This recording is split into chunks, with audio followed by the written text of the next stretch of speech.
हरे कृष्णा। तो सभी भक्तों को दंडवत प्रणाम। आज के सुंदर सत्र में सभी का स्वागत है। तो अभी हमने एक माला जप किया प्रभुपाद के साथ, और उसके बाद हमने मंगलाचरण किया हमारी पूनम माता जी के साथ आज। और अब हम आज के इस विशेष सत्र में 16वां अध्याय श्रीमद् भगवद गीता का अध्याय 16 पढ़ेंगे। तो इससे पहले हम एक क्विक रिकैप करेंगे अब तक जो कुछ हमने सीखा उसके बारे में। तो पहले अध्याय से लेकर 15वें अध्याय तक जो भी अभी तक हमने सीखा है उसका सारांश ये है। हालांकि हम हर बार डिटेल में ही डिस्कस करते हैं, परंतु उसका सारांश थोड़ा सा अगर हम समझने की कोशिश करें तो हमें ये समझ में आता है कि भगवान ने अर्जुन को ये जो सब संदेश दिए, भगवत गीता का ये जो इतना सुंदर भगवान ने अर्जुन को पाठ पढ़ाया, इसका कारण केवल ये नहीं था कि अर्जुन एक ऐसे व्यक्ति थे जो इन सब चीजों को समझते नहीं हो। देखिए, पहली बात, अर्जुन भगवान के परम भक्त थे। तो भगवान का जो भक्त होता है उसके अंदर तो वैसे भी सब कुछ स्वतः प्रकाशित होता है, ये तो हम बार बार पढ़ ही रहे हैं ना।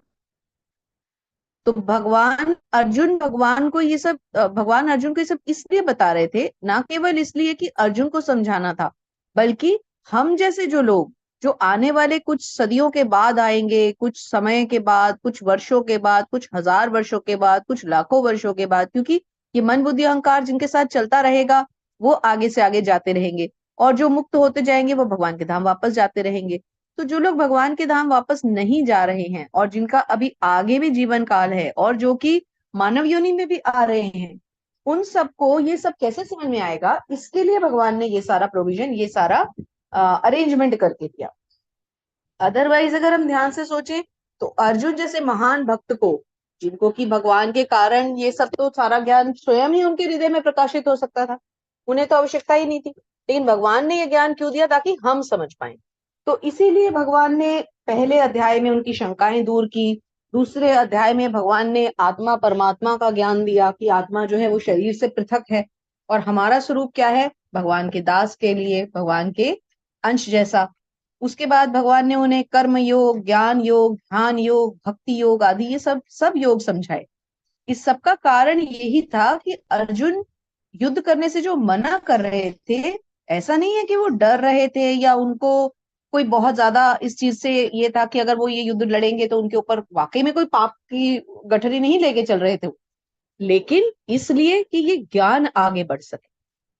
दूसरी बात, अर्जुन क्या थे? अर्जुन भ्रमित अवस्था में है। यहाँ अर्जुन को हम मोहग्रस्त कहेंगे, भ्रमित है वो भगवान को भूल जाए ऐसा तो हो ही नहीं सकता, लेकिन इस समय उनकी स्थिति क्या है ना, कि वो भ्रमित है ना। तो कर्म योग के द्वारा, ध्यान योग के द्वारा, अष्टांग योग के द्वारा छठे अध्याय तक तो यही सब भगवान उनको समझाते गए। फिर 7वें अध्याय से भगवान ने भक्ति योग आरंभ किया, अर्थात मेरी भक्ति करो। अब मेरी भक्ति करो जब वो कहेंगे तो कोई कैसे मानेगा कि उनकी भक्ति करो? क्यों करो? कारण क्या है? तो कारण ये है, कारण समझाने के लिए ही भगवान ने आगे अर्जुन को अपनी सारी शक्तियों से और अपने ऐश्वर्यों से परिचित करवाया। इसीलिए 7वां अध्याय हमारे लिए बहुत इंपॉर्टेंट है, क्योंकि उसमें भगवान अपने ऐश्वर्य समझा रहे हैं। यदि भगवान अपना ऐश्वर्य ना बताते तो अर्जुन क्यों समझते? फिर 8वें अध्याय में भगवान ने बताया कि अब तुम मुझसे मतलब मुझे जान चुके हो, अब क्या करो? अब तुम मुझे शरणागत हो जाओ और मेरी भक्ति में लग जाओ, और मेरी भक्ति में लग के अब तुम सब कुछ भूल जाओ। तो फिर 8वां अध्याय आया, यानी कि भगवत प्राप्ति के मुझे तुम प्राप्त कैसे कर सकते हो? अब भक्ति भी कर ली, समझ भी लिया, ऐश्वर्य भी कर लिए, समझ लिए, तो फिर प्राप्त कैसे करना है? वो 8वां अध्याय आया। फिर 9वें अध्याय में भगवान का रहस्य आता है, गुह्य ज्ञान। किस ज्ञान के कारण भगवान जो है वो भगवान की शक्तियों को हम अचिंत्य मानते हुए उनको समझते हैं, आगे चलते हैं, कैसे भगवान की प्राप्ति करते हैं, फिर ये सब समझ में आया। उसके बाद 10वें अध्याय में भगवान ने अपना ऐश्वर्य दिखाया, असीमित ऐश्वर्य। फिर 11वें में हमने विराट रूप समझा। 12वें अध्याय में भक्ति योग को संपन्न किया। 13वें में प्रकृति, पुरुष और चेतना क्या है, प्रकृति क्या है, पुरुष क्या है, कॉन्शियसनेस क्या है, कृष्णा कॉन्शियसनेस क्या है। फिर 14वें अध्याय में प्रकृति के 3 गुणों को समझा। और कल हमने पुरुषोत्तम योग को समझा कि भगवान से जुड़ने का क्या प्रयोजन है, क्या हमारे प्रयास होने चाहिए, और क्या उसका हमें प्रतिफल समझ में आएगा, क्या हमें उसका प्रतिफल मिलेगा। तो अब हम लगभग अंतिम चरण पर हैं, जहां हमारे अंतिम 3 अध्याय रह गए हैं। तो आज जो अध्याय हम करेंगे, 16वां अध्याय, दैवी तथा आसुरी स्वभाव। इसमें हमें समझ में आएगा कि प्रकृति के 3 गुण बहुत इंपॉर्टेंट हैं, लेकिन हम अपने आप को इन गुणों से ऊपर उठाकर जिस स्थिति में ले जाना चाहते हैं, उसमें हम कैसे अपने आप को किस स्वभाव में लेके जा सकते हैं। मतलब ये शुद्ध सत्व क्या है, ये सतोगुण क्या है, हम अभी किस स्वभाव में हैं। और ध्यान से जब हम पढ़ेंगे तो हमें ये समझ में आएगा कि एक्चुअली हम सभी आसुरी स्वभाव में जी रहे हैं। हम में से कोई ऐसा नहीं है जो आसुरी स्वभाव से ऊपर उठा हो, सब आसुरी, सबके सब आसुरी स्वभाव में। अब हम इस अध्याय को बहुत ध्यान से सीखेंगे, समझेंगे और इससे शिक्षाएं प्राप्त करेंगे। तो चलते हैं 16वें अध्याय पे। मैं शुरुआत करती हूँ। पहला, दूसरा और तीसरा श्लोक कहने के लिए स्वयं भगवान आ रहे हैं। तो भगवान के स्वागत में हम और तो कुछ कर नहीं सकते, वो कोई भौतिक व्यक्ति तो है नहीं कि भौतिक आंखों से हम देख रहे हैं कि वो आ रहे हैं और हम रेड कारपेट बिछा दें। वो तो एक दिव्य है, अपने नाम के द्वारा प्रकट होने वाले हैं। तो जैसे ही हम कहेंगे श्री भगवान, तो समझ लीजिए भगवान और उनका नाम अभिन्न है, तो वो आ गए। हमने कहा श्री कृष्ण, तो कृष्ण कहते ही कृष्ण यहाँ हैं, क्योंकि भगवान और उनका नाम अभिन्न है। तो स्वागत में हम सिर्फ एक ही बात कर सकते हैं, और वो है उनके नाम का शुद्ध उच्चारण। हरे कृष्णा कृष्णा कृष्णा हरे हरे, हरे राम राम राम हरे हरे, हरे कृष्णा कृष्णा कृष्णा हरे हरे, हरे राम राम राम हरे हरे, हरे कृष्णा कृष्णा कृष्णा हरे हरे, हरे राम राम राम हरे हरे। हरे कृष्णा।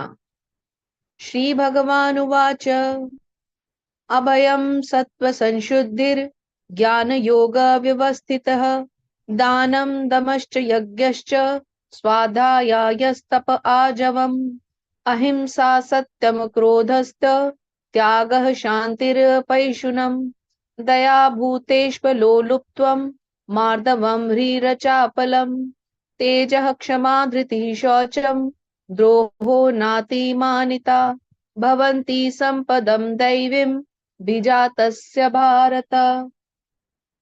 भगवान क्या कहते हैं? हे भरत पुत्र, निर्भरता, आत्मशुद्धि, आध्यात्मिक ज्ञान का अनुशीलन, दान, आत्मसंयम, यज्ञ परायणता, वेदाध्ययन, तपस्या, सरलता, अहिंसा, सत्यता, ये भगवान क्या बता रहे हैं? दैवीय गुणों के, दैवीय स्वभाव वाले पुरुष के गुण बता रहे हैं। सत्यता, क्रोध विहीनता, त्याग, शांति, चिदान्वेषण में अरुचि। तो इस पेज के पहले कंप्लीट करते हैं। चलिए पहले, कोई बात नहीं, पहले अगला पेज फिर वापस आएंगे। जीवों पर करुणा, लोभ विहीनता, भद्रता, लज्जा, संकल्प, तेज, क्षमा, धैर्य, पवित्रता, ईर्ष्या, सम्मान की अभिलाषा से मुक्ति, ये सारे दिव्य गुण हैं जो दैवी प्रकृति से संपन्न देवतुल्य पुरुषों में पाए जाते हैं। तो देवतुल्य पुरुष किसे कहा गया है? जिनका स्वभाव दैवीय हो, अर्थात जो भगवान के इस स्वभाव को समझते होंगे वही दैवीय होंगे। पहली बात, उनको भगवान पे विश्वास होगा, उनकी प्रकृति भी भगवान के जैसी होगी, इसीलिए उन्होंने दैवी स्वभाव कहा है ना। अब ये जो गुण हैं इनको हम समझते हैं, क्योंकि आप देखेंगे जो आगे के 3 पेजेस में डिस्क्रिप्शन दिया है ना, वो इन्हीं गुणों का दिया है, तो हम इनको समझते हैं। तो निर्भयता, यानी किसी का डर नहीं। देखिए भक्त को किसी का डर नहीं होता। भक्त को क्या डर है? ना उसके पास कोई ऐसी बड़ी लंबी चौड़ी संपत्ति होती है कि वो डरे, उसको कोई डर नहीं होता। ना उसके अंदर कोई ऐसा लालच होता है कि वो घबराए कि अरे ये तो मैंने लिया था, अब तो ये मेरे से चोरी हो जाएगा। कोई डर नहीं है। ना मृत्यु का डर होता है, क्योंकि उसको पता है मृत्यु होगी, भगवान का नाम लूंगा, लास्ट 1 मिनट अगर भगवान का नाम ले लिया तो भगवान तो उच्चारण करते ही अपने साथ ले जाएंगे। आत्मशुद्धि, उसका मन, उसकी आत्मा, उसका बाह्य, उसका अंतर सब कुछ शुद्ध होता है। अंतर कैसे शुद्ध होता है? भगवत नाम के जप से। बाह्य प्रकार से कैसे शुद्ध होता है? क्योंकि वो वैसे भी स्वच्छता मेंटेन करके रखता है, वे विचार नहीं आते उसके मन में, तो वो शरीर से, मन से, वाणी से, कर्म से, वचन से शुद्ध होता है। आध्यात्मिक ज्ञान का अनुशीलन, अर्थात ऐसा व्यक्ति हमेशा भगवत ज्ञान में रहता है। आत्म संयम, यज्ञ परायणता, वेदाध्ययन।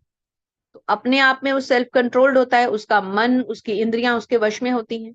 यज्ञ करता है, वेदों का अध्ययन करता है, तपस्या करता है। कैसी तपस्या? देखिए, सुबह 3:30 बजे उठना तपस्या से कम है क्या?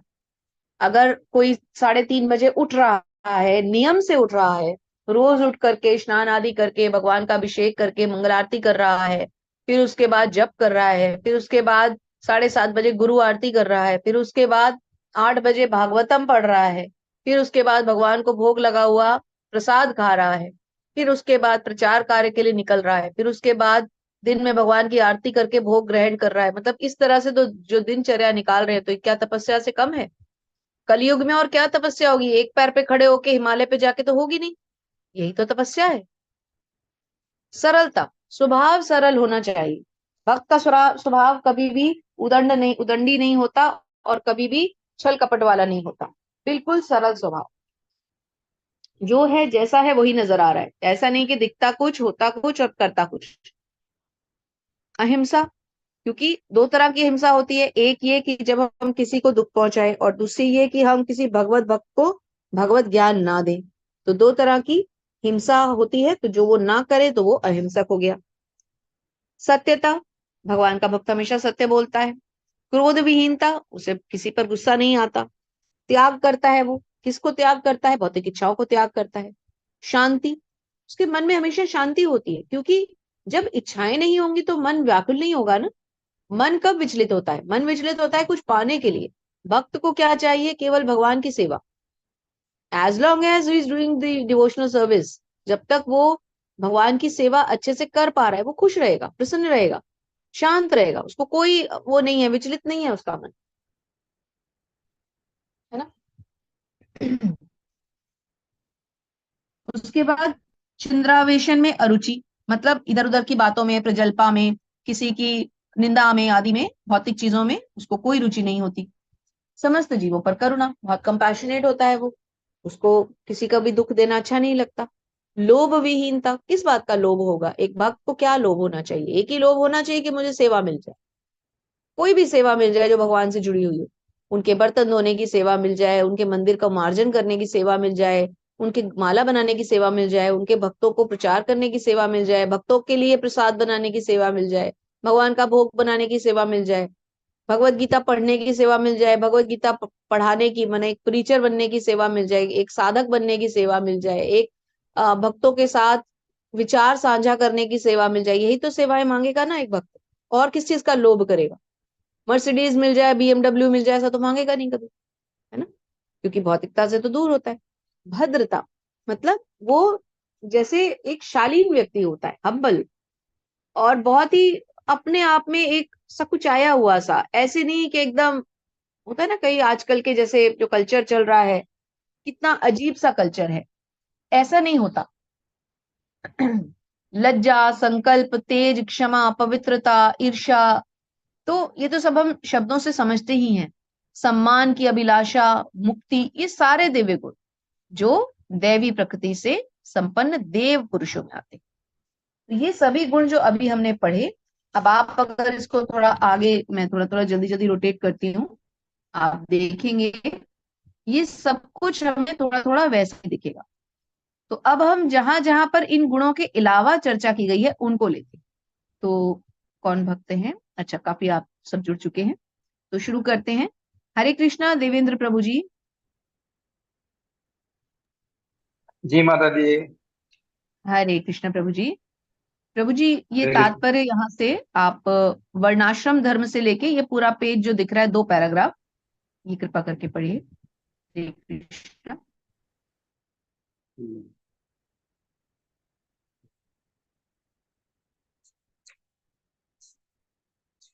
हरे हरे कृष्णा माता जी। वालेकुम सलाम। अच्छा, चलो।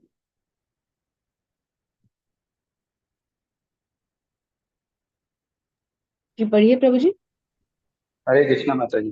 वर्ण आश्रम नामक सामाजिक संस्था जो समाज समाज को सामाजिक जीवन के 4 विभागों एवं काम धंधों तथा वर्णों के 4 विभागों में विभाजित करती है।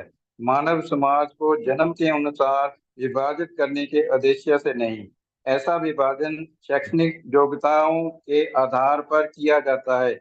ये विभाजन समाज में शांति तथा संपन्नता बनाए रखने के लिए है।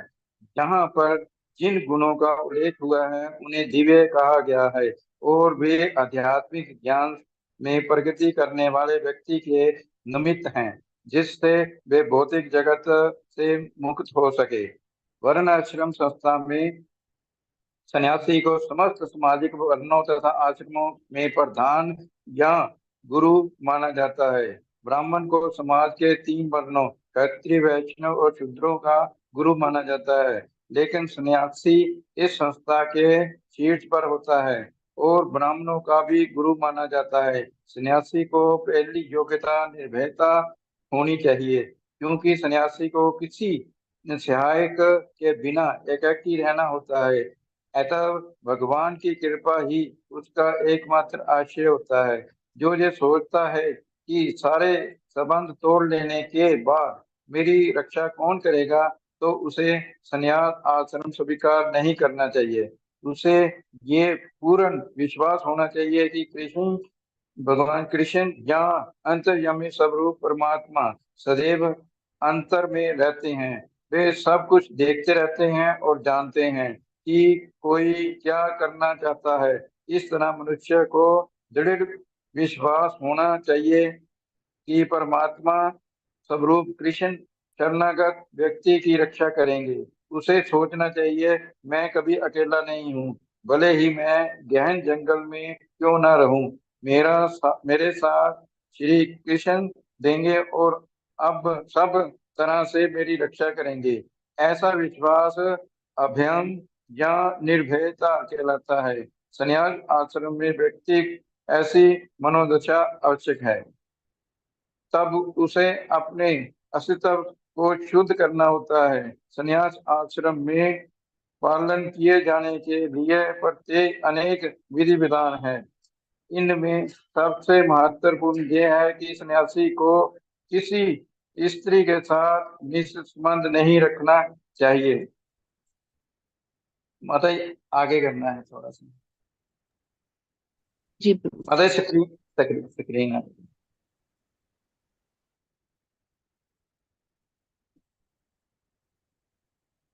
हम्म, कंटिन्यू कीजिए।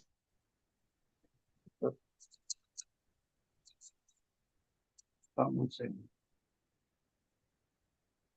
आप स्क्रीन से पढ़ दीजिए प्रभु जी। हाँ जी, स्क्रीन से पढ़ना चाहिए। अगला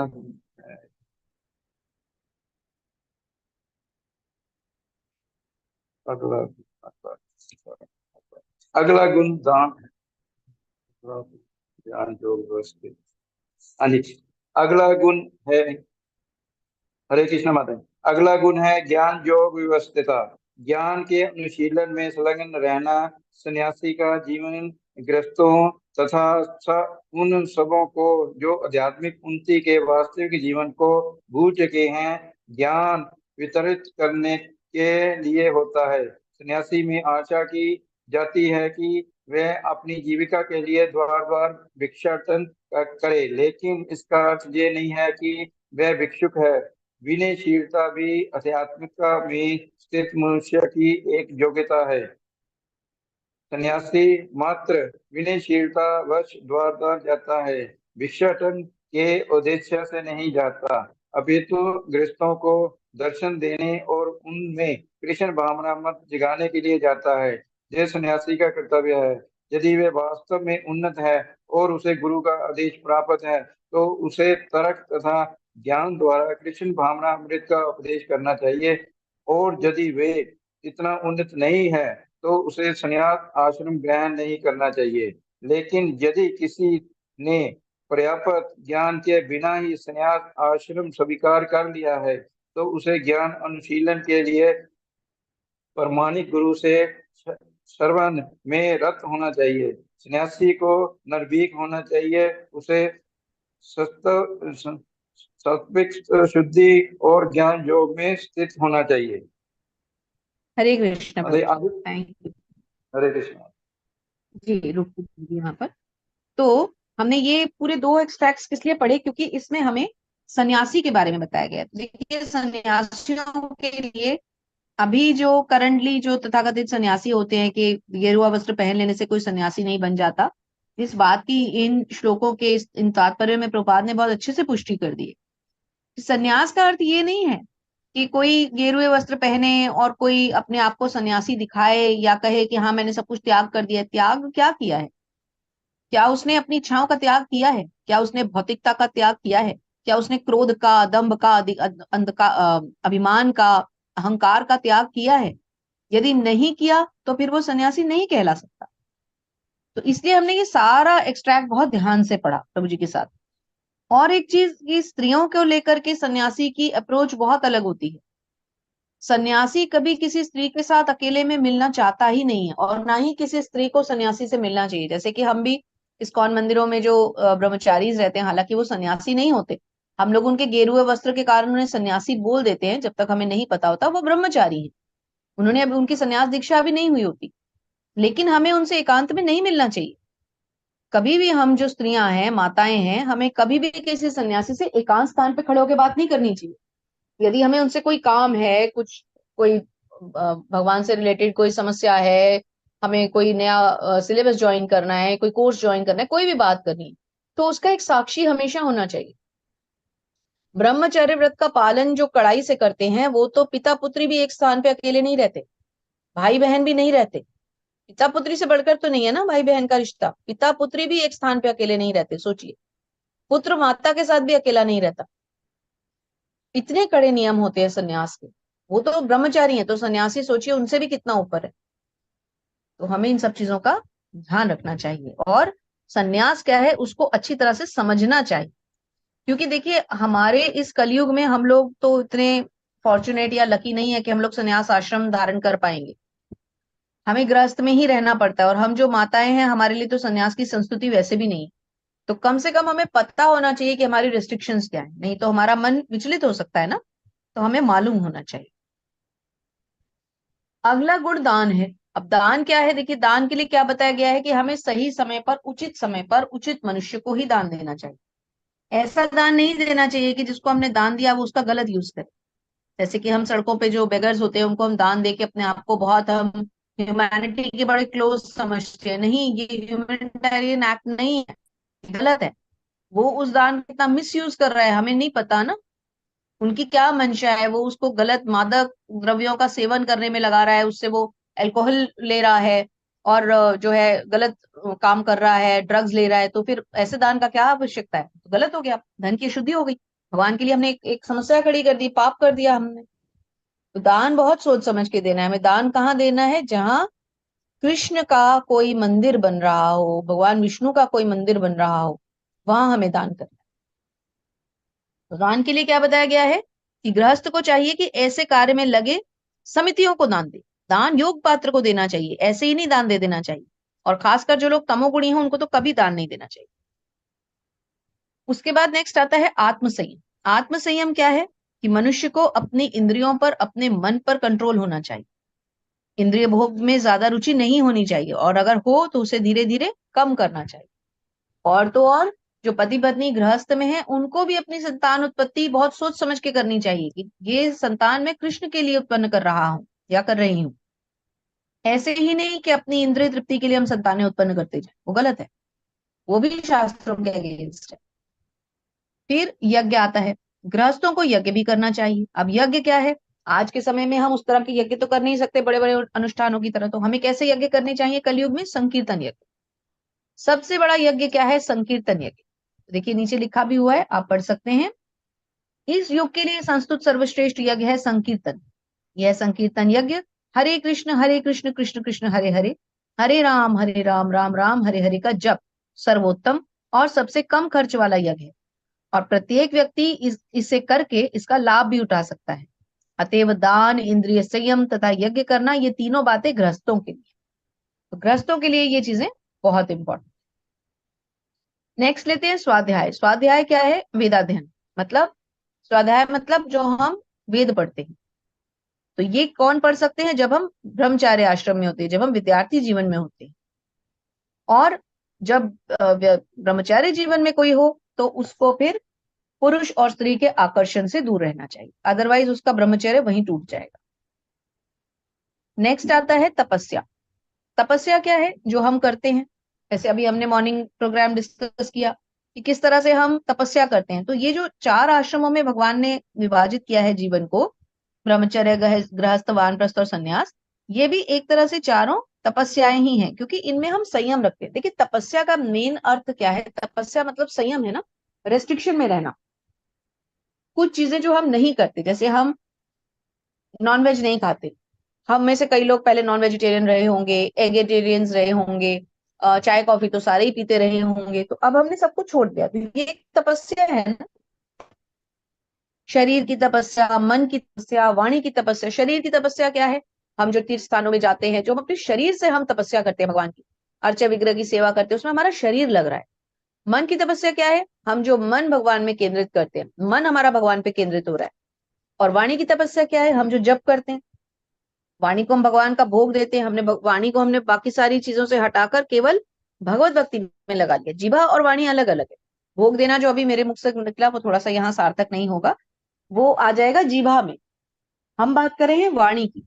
तो वाणी की तपस्या क्या है? वाणी की तपस्या है भगवान के नाम का उच्चारण, भगवान की कथाओं का उच्चारण। नेक्स्ट लेते हैं अहिंसा। अब अहिंसा जो है, देखिए इसको थोड़ा सा पढ़ते हैं। तो हरे कृष्णा, नेक्स्ट कौन रीड करेंगे? शकुंतला माता जी, हरे कृष्णा। हरे हरे कृष्ण कृष्ण। माता जी, बहुत प्रणाम। हरे कृष्ण माता जी, धन्यवाद प्रणाम माता अहिंसा का जी। तो श्रील अहिंसा पढ़ते प्रभुपाद हैं माता जी। है, तात्पर्य श्रील प्रभुपाद जी के द्वारा। अहिंसा का अर्थ है किसी जीव के प्रगतिशील जीवन को न रोकना। किसी को यह नहीं सोचना चाहिए कि चूंकि शरीर के वध किए जाने के बाद भी आत्मा स्फुलिंग नहीं मरता, इसलिए इंद्रिय तृप्ति के लिए पशुवध करने में कोई हानि नहीं है। प्रचुर अन्न, फल तथा दुग्ध की पूर्ति होते हुए भी आजकल लोगों में पशुओं का मांस खाने की लत पड़ी हुई है, लेकिन पशुओं के वध की कोई आवश्यकता नहीं है। यह आदेश हर एक के लिए है। जब कोई विकल्प ना रहे तभी पशुवध किया जाए, लेकिन इसकी यज्ञ में बलि की जाए। जो भी हो, जब मानवता के लिए प्रचुर भोजन हो, तो जो लोग आध्यात्मिक साक्षात्कार में प्रगति करने के इच्छुक हैं, उन्हें पशु हिंसा नहीं करनी चाहिए। वास्तविक अहिंसा का अर्थ है कि किसी के प्रगतिशील जीवन को रोका न जाए। पशु भी अपने विकास काल में एक पशु योनि से दूसरी पशु योनि में देहांतरण करके प्रगति करते हैं। यदि किसी विशेष पशु का वध कर दिया जाता है तो उसकी प्रगति रुक जाती है।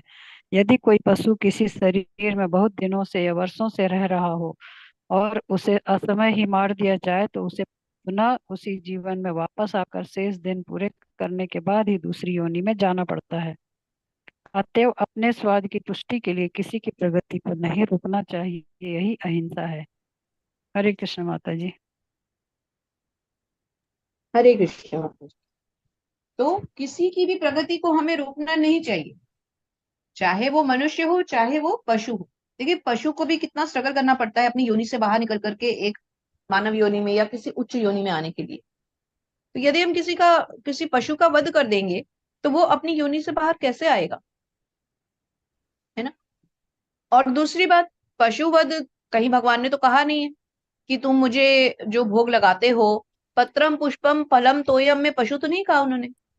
इसका मतलब पशु की बलि भगवान को कतई भी नहीं चाहिए। वो तो भगवान का अंश है, भगवान उसकी बलि क्यों लेंगे?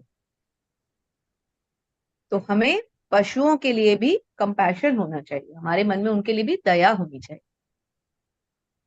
जी। अगला है सत्यम। तो सत्यम और क्रोध, ठीक है, ये दोनों मिलते जुलते ही हैं, दोनों वाणी की तपस्या में आएंगे, तो इनको साथ में ही पढ़ते हैं। तो माता जी आप ही कंटिन्यू कर लीजिए। हरे जी, कृष्णा। हरे कृष्णा। सत्यम का अर्थ है कि मनुष्य को अपने स्वार्थ के लिए सत्य को तोड़ना मरोड़ना नहीं चाहिए। वैदिक साहित्य में कुछ अंश अत्यंत कठिन है, लेकिन उनका अर्थ किसी प्रामाणिक गुरु से जानना चाहिए। वेदों को समझने की यही विधि है। श्रुति का अर्थ है किसी अधिकारी से सुनना। मनुष्य को चाहिए कि अपने स्वार्थ के लिए कोई विवेचना न गढ़े। भगवत गीता की अनेक टीकाएं हैं जिसमें मूल पाठ की गलत व्याख्या की गई है। शब्द का वास्तविक भावार्थ प्रस्तुत किया जाना चाहिए और इसे प्रामाणिक गुरु से ही सीखना चाहिए। अक्रोध का अर्थ है क्रोध को रोकना। यदि कोई क्षुब्ध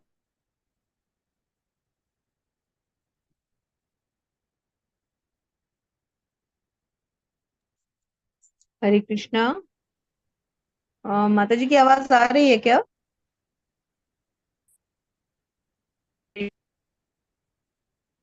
नहीं माता जी। ओके, हाँ, कुछ उनके नेटवर्क में शायद इशू हुआ है। ठीक है, मैं पढ़ती हूँ। तो हमने हरे सत्यम को कृष्णा पढ़ा। माता जी, आवाज नहीं आ रही? हाँ जी, आ नहीं रही थी माता जी। ठीक है, आप कंटिन्यू कीजिए। अक्रोध के सेंटर में थे आप।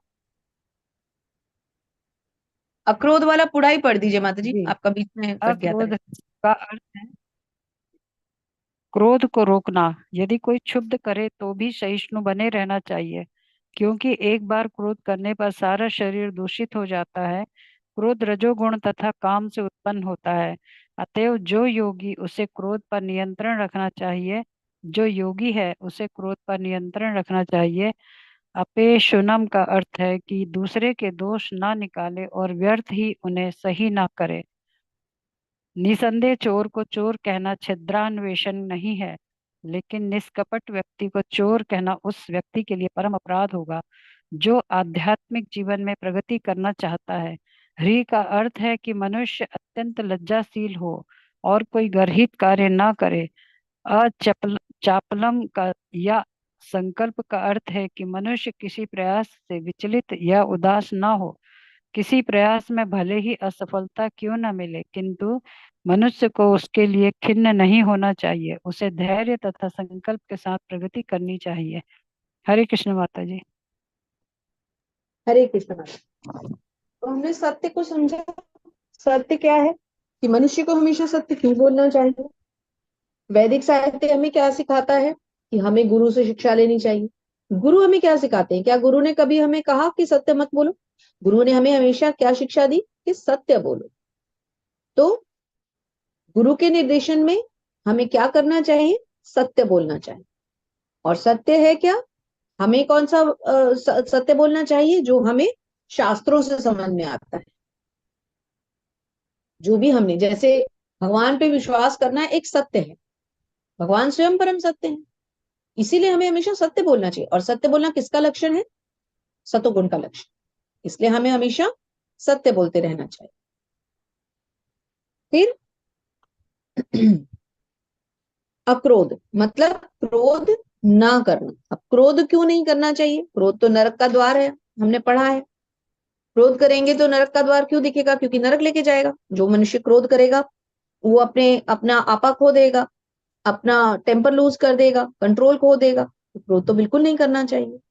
क्रोध में आकर मनुष्य बहुत गलत काम कर देता है। क्रोध जो है वो रजोगुण का लक्षण है। और क्रोध कहाँ से उत्पन्न होता है? काम से। जब काम इच्छा पूरी नहीं होती तो क्रोध आता है। तो हमें क्रोध भी नहीं करना चाहिए। उसके बाद एक एक करके सभी शब्दों के अर्थ दिए गए हैं। अपैशुनम अर्थात दूसरे के दोष नहीं निकालने चाहिए। छिंद्रान्वेषण, छिंद्रान्वेषण का एक अर्थ थोड़ा, जैसे कहते हैं ना, ज्यादा बोलना और वो सब भी होता है। जैसे एक तो हो गया कि हमारा प्रजल्पा करना, वो तो प्रजल्पा हो गया। एक छिंद्रान्वेषण जो है वो सॉरी, छिंद्रान्वेषण जो है ना वो थोड़ा सा ज्यादा बोलना भी होता है। गलत चीजें, मतलब नेगेटिव बातें बोलना, जैसे ज्यादा चिड़चिड़ा टाइप का होना, जैसे कहते हैं ना कुछ भी बोलते रहना, अपने आप में कई लोग इरिटेट से रहते हैं। उस तरह का नहीं होना चाहिए मनुष्य को। फिर निष्कपट होना चाहिए, अपराध नहीं करने चाहिए, जीवन में प्रगति करनी चाहिए। फिर अचापलन, अचापलन क्या है? संकल्प का अर्थ, अचापलन का मतलब है संकल्प। क्या अर्थ बताया है? किसी प्रयास से विचलित या उदास ना हो। तो हमारा संकल्प क्या होता है? जैसे हम एक संकल्प लेते हैं कि हम भक्ति, आजीवन भक्ति करेंगे, भक्ति को कभी नहीं छोड़ेंगे। एक डिटर्मिनेशन करना, दैट इज कॉल्ड संकल्प। उसका यहाँ पर संस्कृत में उसको कहा जाता है अचापलम। फिर नेक्स्ट आता है मेरे पास बुक में प्रयुक्त, तो यहाँ पर मैं पेज चेंज कर रही हूँ क्योंकि मुझे साथ साथ बुक से भी पढ़ना पड़ रहा है। नेक्स्ट है प्रयुक्त। अब प्रयुक्त क्या है? क्षत्रियों को अत्यंत बलशाली होना चाहिए जिससे वे निर्बलों की रक्षा कर सके। उन्हें अहिंसक होने का दिखावा नहीं करना चाहिए। तो क्षत्रिय जो है, जो, और एक और बात भी है, क्षत्रियों को हिंसा करने की छूट भी होती है। अब एक क्वेश्चन हमारे माइंड में आएगा कि क्षत्रियों को क्यों हिंसा करने की छूट होती है? तो इसके दो कारण है। एक तो ये कि क्षत्रियों को जो है प्रैक्टिस करने के लिए कौन चाहिए होते थे, पशु चाहिए होते थे, इसलिए वो पशुओं का शिकार करके हिंसा करते थे। क्यों करते थे? क्योंकि क्षत्रिय किसके साथ प्रैक्टिस करेगा? अब आप अगर सोचे अर्जुन है, अर्जुन को अपना निशाना साधना है, तो वो इतने बड़े धनुर्धर हैं कि वो एक सिंगल, हमने वहां पर एक स्टैंड अलोन रख दिया, उस पर प्रैक्टिस करते रहेंगे तो उनको उनकी प्रैक्टिस उतनी हो नहीं पाएगी ना। तो उनको क्या चाहिए? उनको कोई ऐसा शेर हो या कोई बड़ा जानवर हो जिसका शिकार, जिससे उनकी एक्टिविटी बने। शेर के साथ लड़ेंगे तभी तो ताकतवर बनेंगे ना। तो इसलिए उनको शेरों आदि के शिकार की सुविधा दी जाती थी। सुविधा मतलब उनको छूट दी जाती थी कि वो कर सकते हैं। तो क्षत्रियों को इसलिए हमेशा से ही पुराने साम्राज्यों में छूट होती थी कि वो ये सब कर सके। लेकिन इसका अर्थ ये नहीं है कि वो अपनी डे टू डे लाइफ में लोगों को दुख पहुंचाकर हिंसा करने लग जाए, ऐसा नहीं। उसके बाद नेक्स्ट लेते हैं शौचम। शौचम का अर्थ होता है पवित्रता। अब पवित्रता दो तरह की है, एक मन की, वाणी की, और एक शरीर की। तीन तरह की पवित्रता हो गई। तो मन की पवित्रता कैसे बनेगी? जैसे हम मन से भगवान का स्मरण करते हैं तो मन पवित्र हो जाता है। वाणी की पवित्रता भगवान के जप से। और शरीर की पवित्रता शरीर को स्वच्छ रखने से। और इसी के अंदर हमारा अवैध संबंध भी आता है। स्वच्छता में हमारा अवैध संबंध भी है, जो हम धर्म के चार स्तंभ मानते हैं ना। जैसे हम चार फोर रेगुलेटिव प्रिंसिपल्स है ना हमारे, जिसमें कि हम मांस ना खाना, जुआ ना खेलना, अ, अवैध संबंध ना रखना। जो हमारा अवैध संबंध ना रखना है उसमें आता है हमारे शरीर की स्वच्छता, उसी में आती है। जो धर्म के चार स्तंभ है वो इन्हीं चार चीजों पर निर्भर करते हैं ना, चार स्तंभों पर निर्भर करते हैं। जो हमारे फोर रेगुलेटिव प्रिंसिपल्स है वो धर्म के चार स्तंभों पर निर्भर करते हैं। तो इसमें जो स्वच्छता है वो हमारा अवैध संबंधों को रोकती है कि जब जब हमारा शरीर स्वच्छ रहेगा, हम अवैध संबंधों के बारे में ना सोचेंगे ना उनकी तरफ जाएंगे, तो हमारा शरीर भी और हमारा मन भी स्वच्छ रहेगा, है ना। जैसे कि मांस ना खाना किस पर निर्भर करता है? अहिंसा पर निर्भर करता है। जुआ ना खेलना किस पर निर्भर करता है? सत्यता पर निर्भर करता है। तो इस तरह से धर्म के स्तंभों पर ये हमारे फोर रेगुलेटिव प्रिंसिपल्स निर्भर करते हैं, इनको भी हमें याद रखना है। तो यहाँ पर वर्णित 26 गुण दिव्य हैं और वर्णाश्रम धर्म के अनुसार इनका आचरण होना चाहिए।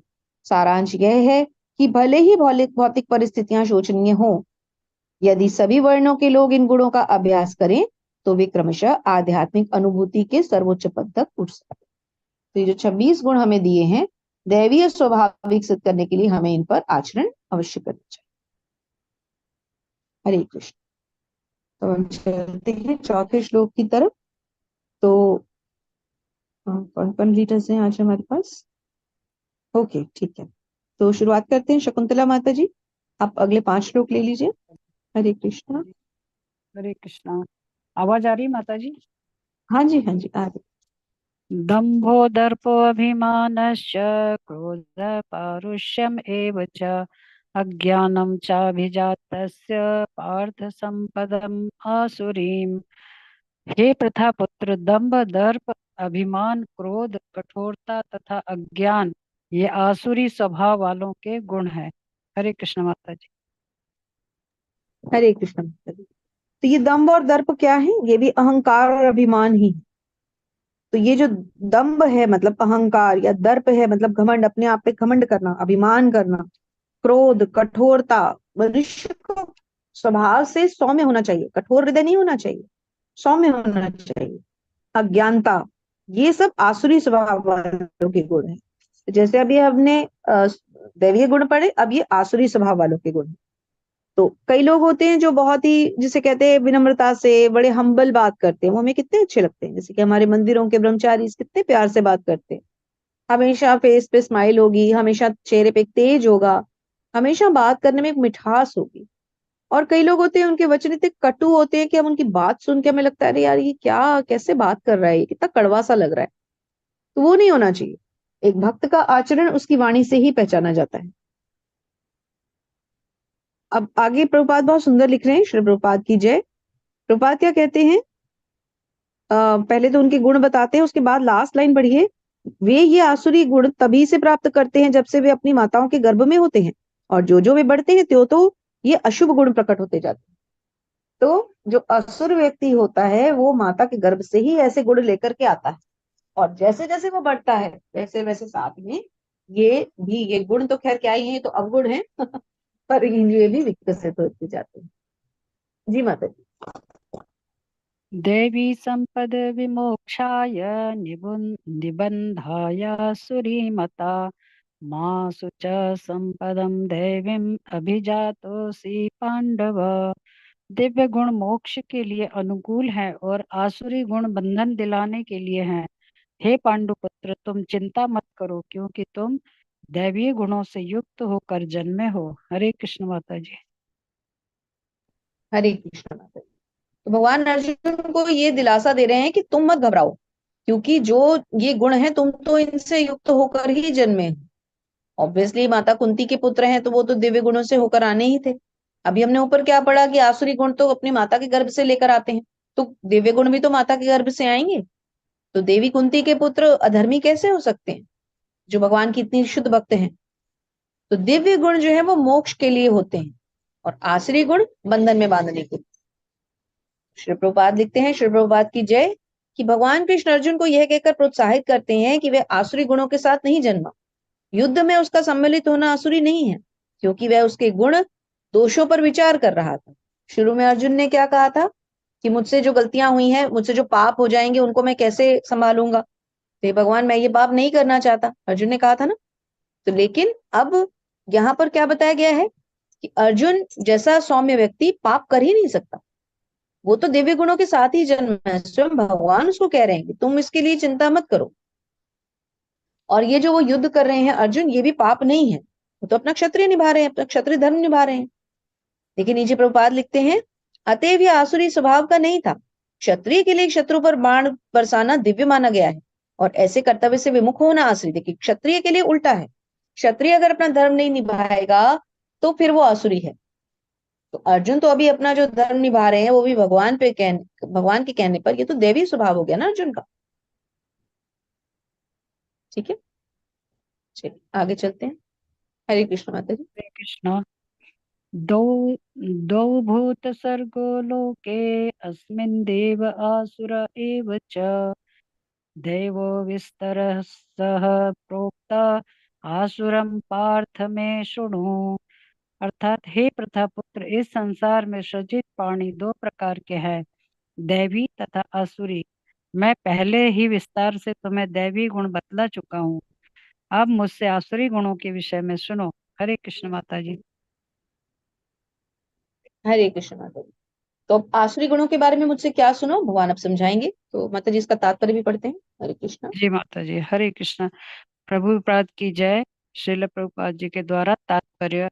अर्जुन को यह कहकर कि वह दैवी गुणों से संपन्न होकर जन्मा है, भगवान श्री कृष्ण अब उसे आसुरी गुण बताते हैं। इस संसार में बद्ध जीव दो श्रेणियों में बटे हुए हैं। जो जीव दिव्य गुणों से संपन्न होते हैं वे नियमित जीवन बिताते हैं, अर्थात वे शास्त्रों तथा विद्वानों द्वारा बताए गए आदेशों का निर्वाह करते हैं। मनुष्य को चाहिए कि प्रामाणिक शास्त्रों के अनुसार ही कर्तव्य निभाए। यह प्रकृति दैवी कहलाती है। जो शास्त्र विहित विधानों को नहीं मानता और अपनी सनक के अनुसार कार्य करता रहता है, वह आसुरी कहलाता है। शास्त्र के विधि विधानों के प्रति आज्ञा भाव ही एकमात्र कसौटी है, अन्य नहीं। वैदिक साहित्य में उल्लेख है कि देवता तथा असुर दोनों ही प्रजापति से उत्पन्न हुए। अंतर इतना है कि एक श्रेणी के लोग वैदिक आदेशों को मानते हैं और दूसरे नहीं मानते। हरे कृष्ण माता जी। हरे कृष्ण माता जी। तो यहाँ पर असुरों और देवी गुणों के स्वभाव वालों का डिफरेंस बताया गया है। तो देव कौन, देव प्रवृत्ति किसकी है, जो दिव्य गुणों से संपन्न है, जो अभी हमने 26 गुण पढ़े, और नियमित जीवन बिताते हैं, शास्त्रों का पालन करते हैं, शास्त्रों के आदेशानुसार अपना जीवन यापन करते हैं, कर्तव्य निभाते हैं। और असुर कौन है, इसके जस्ट उल्टे विपरीत। वो क्या करते हैं, शास्त्रों में कोई उनकी दिलचस्पी नहीं होती, शास्त्रों का उल्लंघन करते हैं, भगवान में श्रद्धा नहीं रखते, अपना मन गढ़ंत खुद का एक धर्म बनाते हैं। मतलब इन 26 गुणों के अलावा जो अज्ञानता में रहते हैं, तमोगुणी होते हैं, रजोगुणी ज्यादा होते हैं, वो फिर आसुरी प्रवृत्ति के माने जाते हैं। हरे कृष्ण माता जी। हरे कृष्ण।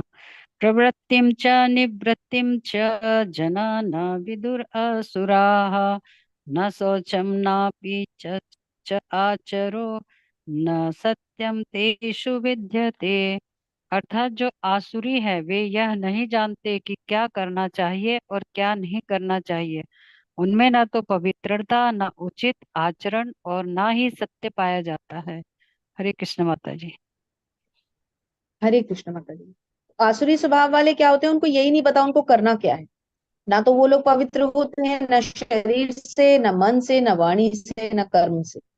ना उनका आचरण अच्छा होता है और ना ही वो सच बोलते। तो सच ना बोलना मतलब कि झूठ बोलना अपने आप में आसुरी स्वभाव है। तो यहीं पे हमें लगता है कि हम में से कई यहाँ पर मान जाएंगे कि हम आसुरी स्वभाव के हैं, क्योंकि हम में से सबने झूठ बोले हुए हैं। हम में से कोई ऐसा नहीं है जिसने झूठ नहीं बोला होगा, किसी ना किसी कारण होंगे जरूर। अच्छी बात है, अगर हैं तो बहुत अच्छा है, लेकिन कहीं ना कहीं होंगे। लेकिन जो हैं, कम से कम वो अब इसको छोड़ तो सकते हैं ना। अब तो हम भगवत भक्ति में आ गए हैं, अब तो हमें कोई डर नहीं है। पहला ही सिम्टम था निडरता, अब तो हम निडर हो गए हैं। क्या हो जाएगा, सच बोलने से अगर कुछ नुकसान भी हो जाएगा तो कोई बात नहीं।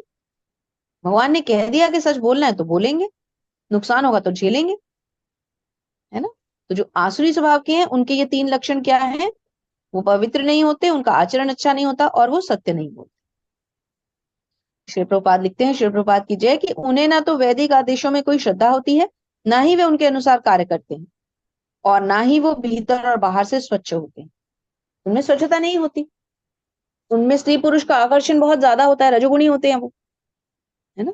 तो इन सब चीजों का भी हमें ध्यान रखना चाहिए कि अब हम अपने अंदर आसुरी स्वभाव को देखें और जहां पर भी है उसको रेड लाइन से मार्क कर लें और उसको अपने जीवन में से निकाल के बाहर फेंक दें। इसको थोड़ा सा तात्पर्य को पढ़ेंगे।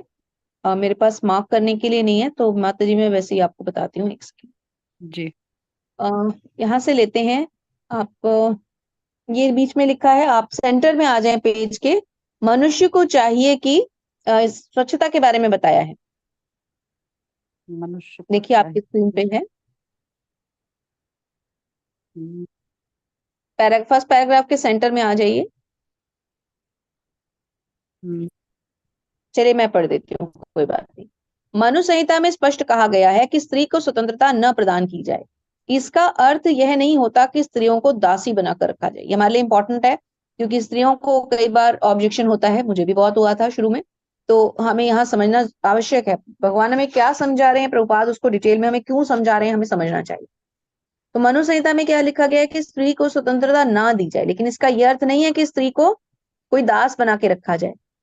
लेकिन असुरों ने ऐसे आदेशों की उपेक्षा कर दी और वे सोचने लगे कि स्त्रियों को पुरुषों के समान ही स्वतंत्रता प्रदान की जाए। इससे संसार की सामाजिक स्थिति में सुधार नहीं हुआ। वास्तव में स्त्री को जीवन की प्रत्येक अवस्था में सुरक्षा प्रदान की जानी चाहिए। बाल्यकाल में पिता द्वारा, तरुण्य में पति द्वारा और बुढ़ापे में पुत्रों द्वारा। मनु संहिता के अनुसार यही सामाजिक आचरण है। लेकिन आधुनिक शिक्षा ने नारी जीवन का एक अतिरंजित अहंकार पूर्ण बोध उत्पन्न किया। क्या हुआ कि जब वेस्टर्न कंट्रीज में स्त्रियों को उच्च शिक्षा और स्वतंत्रता दी गई तो उसका कहीं ना कहीं दुरुपयोग हुआ। और हम जब वेस्टर्न कल्चर से प्रभावित हुए तो हमने भी यहाँ पर यही किया, और परिणाम हम सबके सामने है। आज हम ये बात क्यों कहते हैं कि आज की जनरेशन ऐसी है, आज की जनरेशन वैसी है, बच्चे सुनते नहीं है। बहुत लोग कहते हैं लड़कियां तो जी लड़कों से भी आगे हो गई हैं, वो तो बात ही नहीं मानती, खराब होती जा रही। इसका मतलब, इसका रूट कॉज क्या है? इसका रूट कॉज है कि स्त्रियों को स्वतंत्रता नहीं देनी चाहिए। ऐसी स्वतंत्रता नहीं होनी चाहिए कि स्त्री जो है वो अपने आप ही सारे पुरुषों के कार्य करे, डिसीजंस ले। लेकिन अब जब हम इस युग में, इस समाज में हम जीते हैं, तो कहीं ना कहीं इसकी आवश्यकता भी पड़ती है। अब आजकल पुरुष भी तो उतने अच्छे और उतने सरल स्वभाव नहीं है ना। पुरुषों ने स्त्रियों का इतना जो है उनके साथ उनकी लाइफ लाइफ को इतना खराब कर दिया कि वो इंडिपेंडेंट होकर अपना काम खुद ना चलाएं तो क्या करें। तो समाज अस्त व्यवस्थित हो गया है। इसीलिए समाज में वर्णाश्रम स्थिति का वापस आना बहुत जरूरी है। और यही कारण है कि कृष्णा कॉन्शियसनेस में, स्पेशली हमारे इस्कॉन टेम्पल्स में, प्रभुपाद के मिशन में इन्हीं चीजों पर ध्यान दिया जा रहा है कि समाज को वापस कृष्णा कॉन्शियस बनाया जाए। राधा रानी को जॉब करने की आवश्यकता क्यों नहीं पड़ी? क्योंकि उनको कृष्ण पे भरोसा था। और तब की कल्चर कैसी थी? तब की कल्चर क्या थी कि बच्चियां जो थी वो बालपन में झूला झूल रही हैं, हंसी मजाक, खेल तमाशे, रंगोली सजा ली। थोड़ी बड़ी हुई तो विवाह हो गया, घर गृहस्थी संभाल ली। फिर थोड़ी बड़ी हुई तो पुत्रों पुत्रियों का विवाह हो गया, और फिर पति के साथ वानप्रस्थ, और फाइनली पति संन्यास में चले गए और माता जो है मतलब पत्नी जो है वो पुत्रों के साथ घर में ही गृहस्थी संभालती रह गई। तो कितना सादा जीवन था। तो जैसे जैसे समाज में ये गलत चीजें बढ़ती गई, वैसे वैसे हमारे समाज दूषित होते गए। उन्हीं को ठीक करने के लिए प्रभुपाद ने इतना बड़ा मिशन उठाया है, और हम सब क्योंकि प्रभुपाद के कट्टर फॉलोअर्स हैं, तो हमें भी इस मिशन में प्रभुपाद को और उनकी शिक्षाओं को सपोर्ट करना चाहिए। हरे कृष्ण माता जी, एक और श्लोक ले लीजिए। हरे कृष्ण। असत्यम अप्रतिष्ठम ते जगद आहुर अनीश्वरम अपरस्परम संभूतम किमन्यत् काम है तुकम। वे कहते हैं कि यह जगत मिथ्या है, इसका कोई आधार नहीं है और इसका नियमन किसी ईश्वर द्वारा नहीं होता। उनका कहना है कि यह कामेच्छा से उत्पन्न होता है और काम के अतिरिक्त कोई अन्य कारण नहीं है। हरे कृष्ण माता जी। हरे कृष्ण माता जी। तो बहुत सारे फिलोसोफर्स और जो दार्शनिक है, चिंतक हैं, वो क्या कहते हैं कि जगत मिथ्या है। लेकिन भक्त ऐसा नहीं कहता कि मिथ्या है। भक्त क्या कहता है? क्षणिक है। क्षणिक होने में और मिथ्या होने में बहुत अंतर है। ये जगत कोई ऐसा नहीं है कि ये है ही नहीं, ये कोई स्वप्न नहीं है, ये कोई मिथ्या नहीं है, ये कोई अस्थाई है। अस्थाई इज द राइट वर्ड। ये टेम्परेरी है। टेम्परेरी होने में और ना होने में फर्क है ना। ऐसा नहीं है कि ये जगत एग्जिस्ट ही नहीं करता। क्यों नहीं करता? भगवान की अध्यक्षता में चल रहा है, कैसे हो सकता है कि एग्जिस्ट करे? तो देखिए, अंतिम लाइंस पढ़ती हूँ आपके लिए। 5-6 लाइन नीचे से देखिए, श्लोक के अंत में 5-6 लाइंस पहले। प्रकृति ही संसार की कारण स्वरूपा है, इसका अन्य कोई कारण नहीं है। भगवान भगवत गीता में कहते हैं, मया दक्षेण प्रकृति सूयते सचराचरम। अर्थात सारा भौतिक जगत मेरे ही निर्देशन में के अंतर्गत गतिशील है। तो जब भगवान ये कह रहे हैं कि सारा भौतिक जगत मेरे निर्देशन के अंतर्गत क्रियाशील है, तो ये झूठ तो हो नहीं सकता। भगवान तो झूठ नहीं बोल सकते। इसका मतलब ये एग्जिस्ट तो करता है ना। टेम्परेरी है वो अलग बात है। थैंक यू माता जी। फिर आपके पास दोबारा आएंगे, तब तक और जो भक्त पढ़ना चाहें। पूनम माता जी, हरे कृष्णा, आप श्लोक पढ़ना चाहते हैं? हरे कृष्ण माता जी। जी माता जी जी। माता जी। माता जी, 9वां 10वां 11वां 12वां 4 श्लोक ले लीजिए। ओके माता जी। हरे कृष्ण। एताम दृष्टिम अभ्यस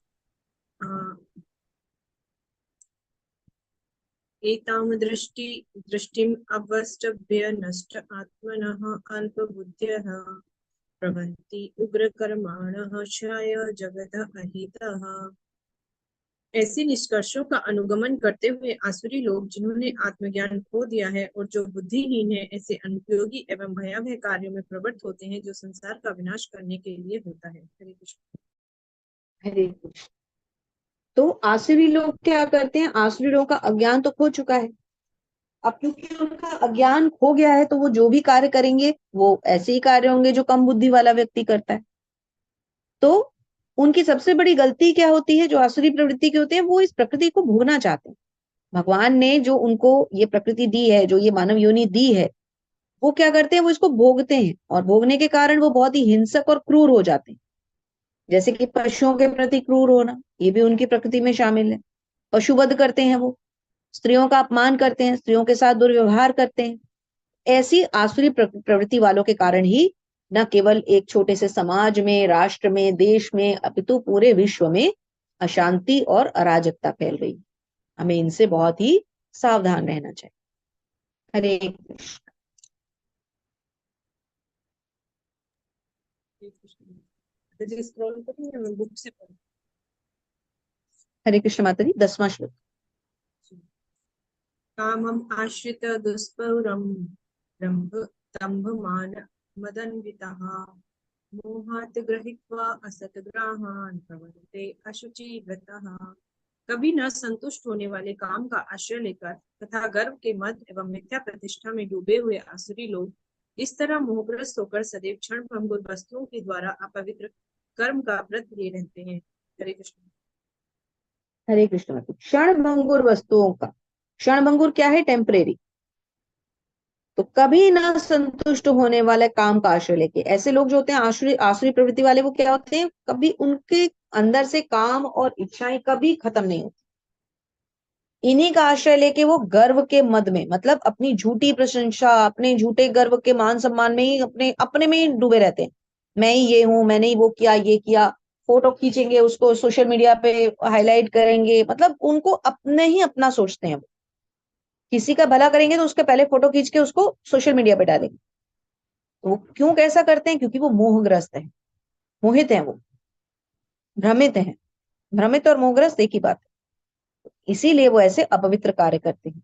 और उसके पीछे क्या होता है? उसके पीछे है उनकी इच्छाएं, क्योंकि उनकी इच्छाएं इतनी प्रबल होती हैं और भगवान के प्रति उनका विश्वास ना होना, ये दो चीजें उनको इतनी डिस्टर्ब करती हैं, लाइफ, पूरा लाइफ वो अपनी खराब कर लेते हैं। आगे प्रभुपाद समझाते हैं, श्री प्रभुपाद की जय। प्रभुपाद लिखते हैं, इसका फल यह होता है कि वे दो वस्तुओं की ओर अत्यधिक आकर्षक होते हैं। कौन सी दो? काम भोग तथा संपत्ति संचय। इन दो चीजों में लगकर, मतलब काम भोग में और संपत्ति के संचय में, इन दोनों में लगकर वो मद्य, स्त्री, द्यूत क्रीड़ा, मांसाहार आदि सारे गलत करते हैं। ये चार चीजें छोड़ते हैं, वो ये चार चीजें सबसे ज्यादा, कभी नोटिस कीजिए। यद्यपि ऐसे आसुरी लोग अत्यंत निंदनीय होते हैं, लेकिन संसार में कृत्रिम साधन से ऐसे लोगों का झूठा सम्मान किया जाता है। वही बात हो गई ना सोशल मीडिया वाली। यद्यपि वो कहते हैं, अपने को बहुत बड़ा चढ़ा मानते हैं, अंदर से बिल्कुल खोखले होते हैं। हरे कृष्ण माता जी। 11 और 12। जी माता जी, हरे कृष्ण। चिंताम अपरिमेयया च प्रलय अंताम उपाश्रिताः काम उपभोग परमा एतावत् इति निश्चितः आशापाशुशतः बद्धा काम क्रोधपरायणः इहन्ति काम भोग अर्थम अन्यायेन अर्थसत्यान। उनका विश्वास है कि इंद्रियों की तुष्टि ही मानव सभ्यता की मूल आवश्यकता है। इस प्रकार मरण काल तक उनको अपार चिंता होती रहती है। वे लाखों इच्छाओं के जाल में बंधकर तथा काम और क्रोध में लीन होकर इंद्रिय तृप्ति के लिए अवैध ढंग से धन संग्रह करते हैं। हरे कृष्ण। हरे कृष्ण। तो वो इंद्रिय तृप्ति को ही सब कुछ मानते हैं, और इंद्रिय तृप्ति को सब कुछ मानते हुए अपना पूरा जीवन व्यर्थ कर देते हैं। अब जब एंड टाइम आता है तो भी उनको कोई ना कोई चिंताओं के जाल में वो फंस जाते हैं। ये रह गया, वो रह गया, ये छूट गया, वो छूट गया, और जीवन भर भी क्या करते हैं? इन्हीं इच्छाओं में फंस कर रह जाते हैं। उनके लिए जीवन का एक ही लक्ष्य होता है, काम, और काम से फिर उत्पन्न क्या होता है? क्रोध, और उससे भ्रमित हो जाते हैं, यही करते रह जाते हैं। उसका तात्पर्य बहुत सुंदर है, प्रभुपाद लिखते हैं। जी माता जी, आप तात्पर्य भी पढ़िए। हरे कृष्ण।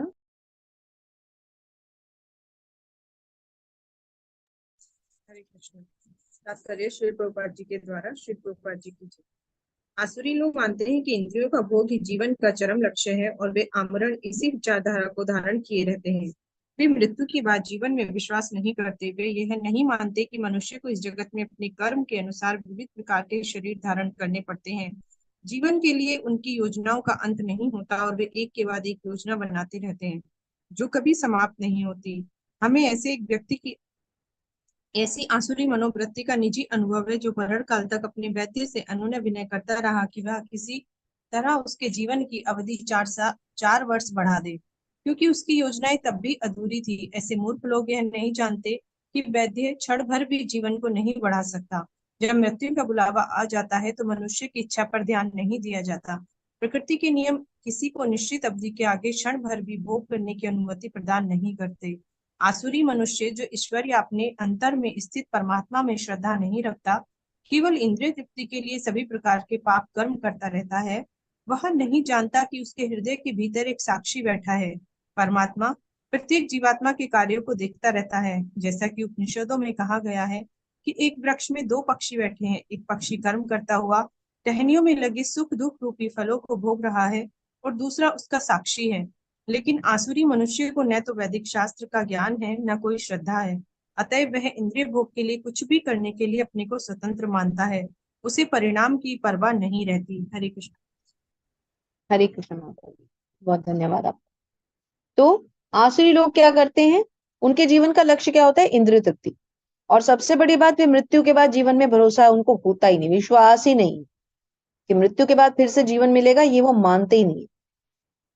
तो वो अपने पूरे जीवन और मरण काल तक इंद्रिय तृप्ति, धन संग्रह, आपसी जो भौतिक रिलेशनशिप्स हैं, इन्हीं में फंसे रहते, इससे कभी बाहर नहीं आ पाते। और नोटिस करेंगे तो हम सब में ये लक्षण पाए जाते हैं, हम में से कोई ऐसा नहीं है जो इससे बचा हुआ होगा। और जो इससे बच चुका है, समझ लीजिए वो भगवत भक्ति में बहुत उत्तीर्ण हो चुका है। आसुरी मनुष्य जो ईश्वरीय अपने अंतर में स्थित परमात्मा में श्रद्धा नहीं रखता, केवल इंद्रिय तृप्ति के लिए पाप कर्म करता है। वो नहीं जानता कि उसके अंदर भी एक साक्षी है। कौन साक्षी? परमात्मा। तो इंद्रिय भोग के लिए सारी उम्र भागता रहता है, स्वतंत्रता मनाता रहता है, और एंड में सब कुछ खोके रोते हुए दुनिया से जाता है। इसके विपरीत जो भक्त होता है, वो जीवन में भी सुखी रहता है, जीवन के अंत में जाने के समय भी सुखी होता है, और जाकर भगवत धाम जाकर तो पूरी तरह से आनंदमय हो जाता है। कितना फर्क है दोनों में। अगले 3 श्लोक एक साथ लेते हैं। इदमद्य मया लब्धम इदं प्राप्यस्य मनोरथम इदमस्ति इदमपि मे भविष्यति पुनर्धनम असौ मया हतः शत्रुर्निश्ये चापरानपि ईश्वरो अहम भोगी सिद्धो अहम बलवान सुखी आर्यो भिजनवास्मस्मि को अन्यो अस्ति सदृशो मया यक्षे दास्यामि मोदिष्य इत्यज्ञान विमोहिता। आसुरी व्यक्ति सोचता है आज मेरे पास इतना धन है और अपनी योजनाओं से मैं और अधिक धन कमाऊंगा। इस समय मेरे पास इतना है, भविष्य में बढ़कर इतना हो जाएगा। मेरा शत्रु है, मैंने उसे मार दिया, और मेरे अन्य भी शत्रु मार दिए जाएंगे। क्यों? क्योंकि वे अपने आप को सभी वस्तुओं का स्वामी समझता है। वे क्या कहता है? मैं सभी वस्तुओं का स्वामी हूँ। मतलब आज मैंने इसको मार दिया, कल मैं उसको मार दूंगा। आज मैंने ये प्राप्त कर लिया, कल मैं ये प्राप्त कर लूंगा। वो यही सब सोचता रहता है। मैं सिद्ध हूँ, शक्तिमान हूँ, मैं सुखी हूँ, मैं धनी हूँ, मेरे पास कुलीन संबंधी है, कोई अन्य मेरे समान शक्तिमान और सुखी नहीं है। मैं यज्ञ करूंगा, दान दूंगा, आनंद मनाऊंगा। इस प्रकार वह अज्ञानवश मोहग्रस्त रहता है। अपने आप को शक्तिमान और सुखी समझने वाला तो सबसे बड़ा मूर्ख हुआ ना। न तो कोई शक्तिवान है, न ही कोई सुखी है। इस जिसका नाम ही दुखालयम अशाश्वतम है, जो दुख का घर है और अशाश्वत यानी कि अस्थिर है, अस्थाई है, वो सुख कैसे हो सकता है वहां? तो जो अपने आप को सुखी समझता है वही सबसे बड़ा दुखी है, वही सबसे बड़ा मूर्ख है। और जो अपने आप को शक्तिमान समझे, उससे बड़ा तो मूर्ख कोई हो ही नहीं सकता। तो भगवान क्या कहते हैं? ऐसे व्यक्ति अज्ञानवश मोहग्रस्त होते हैं। क्या अज्ञानता है? अज्ञानता यह है कि अपने आप को भगवान का दास नहीं समझते, अपने आप को भगवान का अंश नहीं समझते, उस संबंध को भूल चुके हैं। यही तो भूल है उनकी, यही तो सबसे बड़ा अज्ञानता का कारण है। इससे अगर बाहर निकल आए तो अज्ञानता खत्म नहीं हो जाएगी। चलिए आगे चलते हैं। तो देवेंद्र प्रभु जी, आप श्लोक पढ़ना चाहते हैं तो अगले 3 श्लोक ले लीजिए। जी माता जी। हरे कृष्ण माता जी।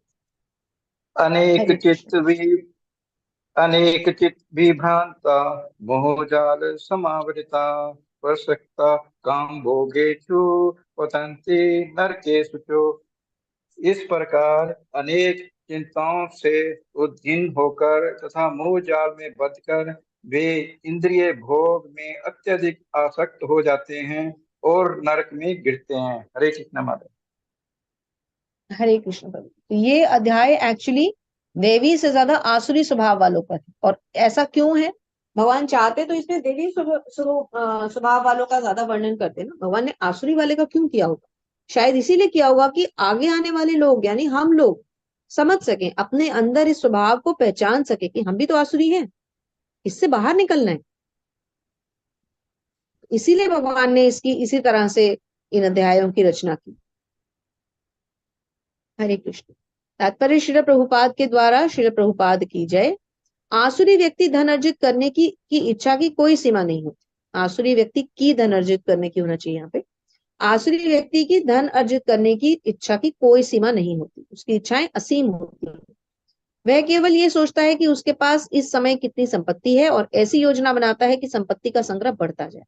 वह किसी भी पापपूर्ण साधन को अपनाने में झिझकता नहीं है और अवैध तृप्ति के लिए काला बाजारी भी करता है। वे पहले ही से अपनी अधिकृत संपत्ति, भूमि, परिवार, धन, बैंक, पूंजी सब पर मुक्त रहता है और उनमें वृद्धि के लिए सदा योजनाएं बनाता रहता है। वो ये नहीं समझ पाता कि सारी योजनाएं तो भगवान की है। मैं अगर योजना बना भी लूंगा तो वो योजना तो व्यर्थ हो जानी है। असली योजना किसकी? मास्टरमाइंड की। मास्टरमाइंड को स्वयं परम पुरुषोत्तम भगवान श्री कृष्ण। वो उनकी योजनाओं के बारे में नहीं योजना बना के सोचता है मैं इस योजना को लागू करके अपने जीवन को सुधार लूंगा। यही सबसे बड़ी मूर्खता है। यद्यपि आसुरी मनुष्य अन्यों को अपने ही स्थान या अपने से बढ़कर धनी और प्रभावशाली देखता है, तो भी वह ये सोचता है कि उससे बढ़कर ना तो कोई धनी है ना कोई प्रभावशाली। तो वो सब कुछ अपने हिसाब से करना चाहता है। जैसे कि रावण था। रावण ने सोचा था कि मैं एक सोने की सीढ़ी बनाऊंगा जो स्वर्ग तक जाएगी, पर क्या ये सत्य हो पाया? अंत समय में रावण का क्या हाशर हुआ? सारा परिवार मारा गया। पुत्र मेघनाद जो पूरे विश्व को, इंद्र तक को जीत चुका था, वो मेघनाद भी मारा गया। कुंभकर्ण जो पूरे विश्व को हिला सकता था, वो कुंभकर्ण भी मारा गया। क्या फायदा हुआ? उस अहंकार से कोई फायदा हुआ? तो यही एक अज्ञानता की निशानी है कि मनुष्य भगवान की श्रेष्ठता को नहीं समझता, उनकी शक्तियों को स्वीकार नहीं करता और स्वयं को कर्ता मान बैठता है। यही उसकी भूल है। हरे कृष्ण प्रभु जी। हरे कृष्ण माता जी। आत्म संभाविता स्तब्धा धन मान मदान्विता यजन्ते नाम जगस्ते दम्भे न विधि अपूर्व अविधि पूर्वकम।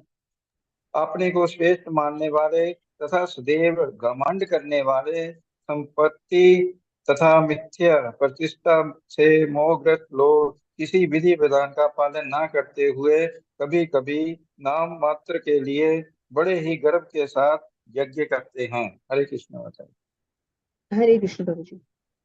तो जो लोग बहुत घमंडी होते हैं या जिनको अपनी संपत्ति का, अपने ऐश्वर्य का बड़ा मान होता है, बड़ा घमंड होता है ना, वो भी कई बार क्या करते हैं, शास्त्रों के नियमों का पालन नहीं करते और अपने को कर्ता या भोक्ता मानते हुए वो उल्टे पुल्टे से यज्ञ करते हैं।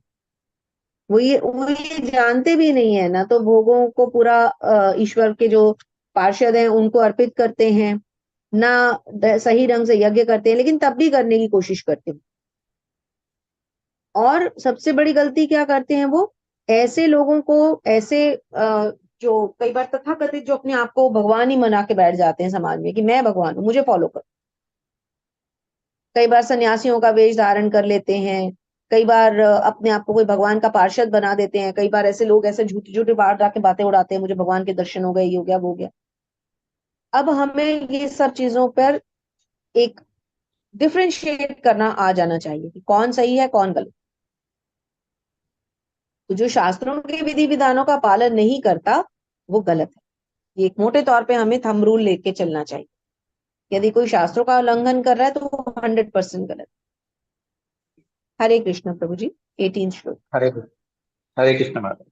अहंकारं बलं दर्पं कामं क्रोधं च संश्रिता मम आकं परदेहु हेषु प्रदिशन्तो अभे सूर्य का। मिथ्या अहंकार, बल, दर्प, काम तथा क्रोध से मोहित होकर अवसरी अवसरी व्यक्ति अपने शरीर में तथा अन्यों के शरीर में स्थित भगवान से ईर्ष्या और वास्तविक धर्म की निंदा करने लगते हैं। हरे कृष्ण माता जी। हरे कृष्ण प्रभु जी। मिथ्या अहंकार, सबसे बड़ा मिथ्या अहंकार क्या है कि मैं प्रकृति का स्वामी हूं, मैं भोगता हूं, मैं करता हूं, मैं भगवान का अंश हूं, मैं भगवान का दास हूं। जो इसको भूल जाए उसको तो मिथ्या अहंकार हो ही गया। बल, दर्प मतलब घमंड, काम, क्रोध, जो इन चीजों में पड़ जाता है वो अन्यों के शरीर में स्थित भगवान से ईर्ष्या करता है और धर्म की निंदा करता है। भाई हर एक के ही तो शरीर में भगवान है, खाली मेरे ही शरीर में थोड़ी ना परमात्मा रहते हैं, सभी शरीरों में है। तो फिर मैं किसी दूसरे से भेदभाव कैसे कर सकता हूँ या कर सकती हूँ? मेरे शरीर में भी भगवान, उसके शरीर में भी भगवान है। तो ये जो उसकी ईर्ष्या होती है ना, यही उसके पतन का कारण बन जाती है। ऐसा व्यक्ति कभी ये समझ नहीं पाता कि इस जीवन में मैं अगले जीवन की तैयारी ही तो कर रहा हूं। जो मेरे कर्म होंगे उन्हीं के लेके लेके जोके से तो मुझे अगला जीवन मिलने वाला है। लेकिन वो तो अपने आप को ही सब कुछ समझता है, वो तो अपने आप को स्वतंत्र समझता है, शक्तिमान समझता है। तो जो मनुष्य अपने आप को शक्तिमान समझे, या जो मनुष्य ये समझे कि मैं सब कुछ, जिसके अंदर अहंकार है, काम है, क्रोध है, उसके लिए क्या कहा जाए, समझ लीजिए उसका जीवन तो बेकार है, उसकी कोई गति होनी है ना। चलिए, एक कॉल ले लीजिए प्रभु। हरे कृष्ण। हरे कृष्ण महाराज। तान अहम हरे दृश्यतः कृष्ण। पुराण पुराण संसारेषु नराधमान् क्षिप्रम् अधम शस्त्रम शुभ न आसुरी क्षेत्र जोनिषि। जो लोग ईर्ष्यालु तथा क्रूर हैं और नर अधम हैं, उन्हें मैं निरंतर विभिन्न आसुरी जोनियों में भव सागर में डालता रहता हूँ। हरे कृष्ण माता। हरे कृष्ण प्रभु जी। देखिए, बहुत बड़ी बात सीखने को मिली। भगवान क्या कह रहे हैं, जो लोग ये चालू हैं, क्रूर हैं, नरों में धर्म है, मतलब अधम मतलब गिरे हुए हैं, मैं क्या करता हूँ उनके लिए, क्या भगवान का दंड है, निरंतर विभिन्न आसुरी योनियों में डालता रहता हूँ। मतलब भवसागर में ही गिरते रहते हैं वो बार बार, इससे बाहर ही नहीं निकल पाते। इसका तात्पर्य बहुत सुंदर है, हम इसको तात्पर्य से ही समझेंगे। जी प्रभु जी, कृपया तात्पर्य भी पढ़ें।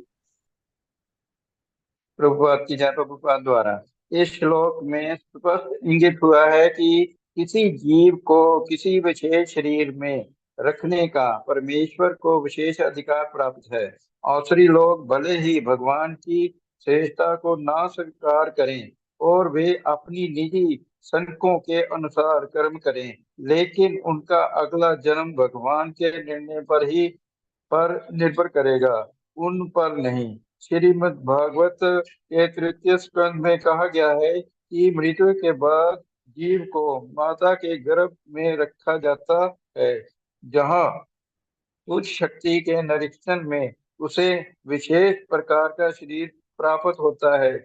यही कारण है कि संसार में जीवों की इतनी योनियां प्राप्त होती हैं, यथा पशु, कीट, मनुष्य आदि। ये सब परमेश्वर द्वारा व्यवस्थित हैं। ये अकस्मात नहीं आई।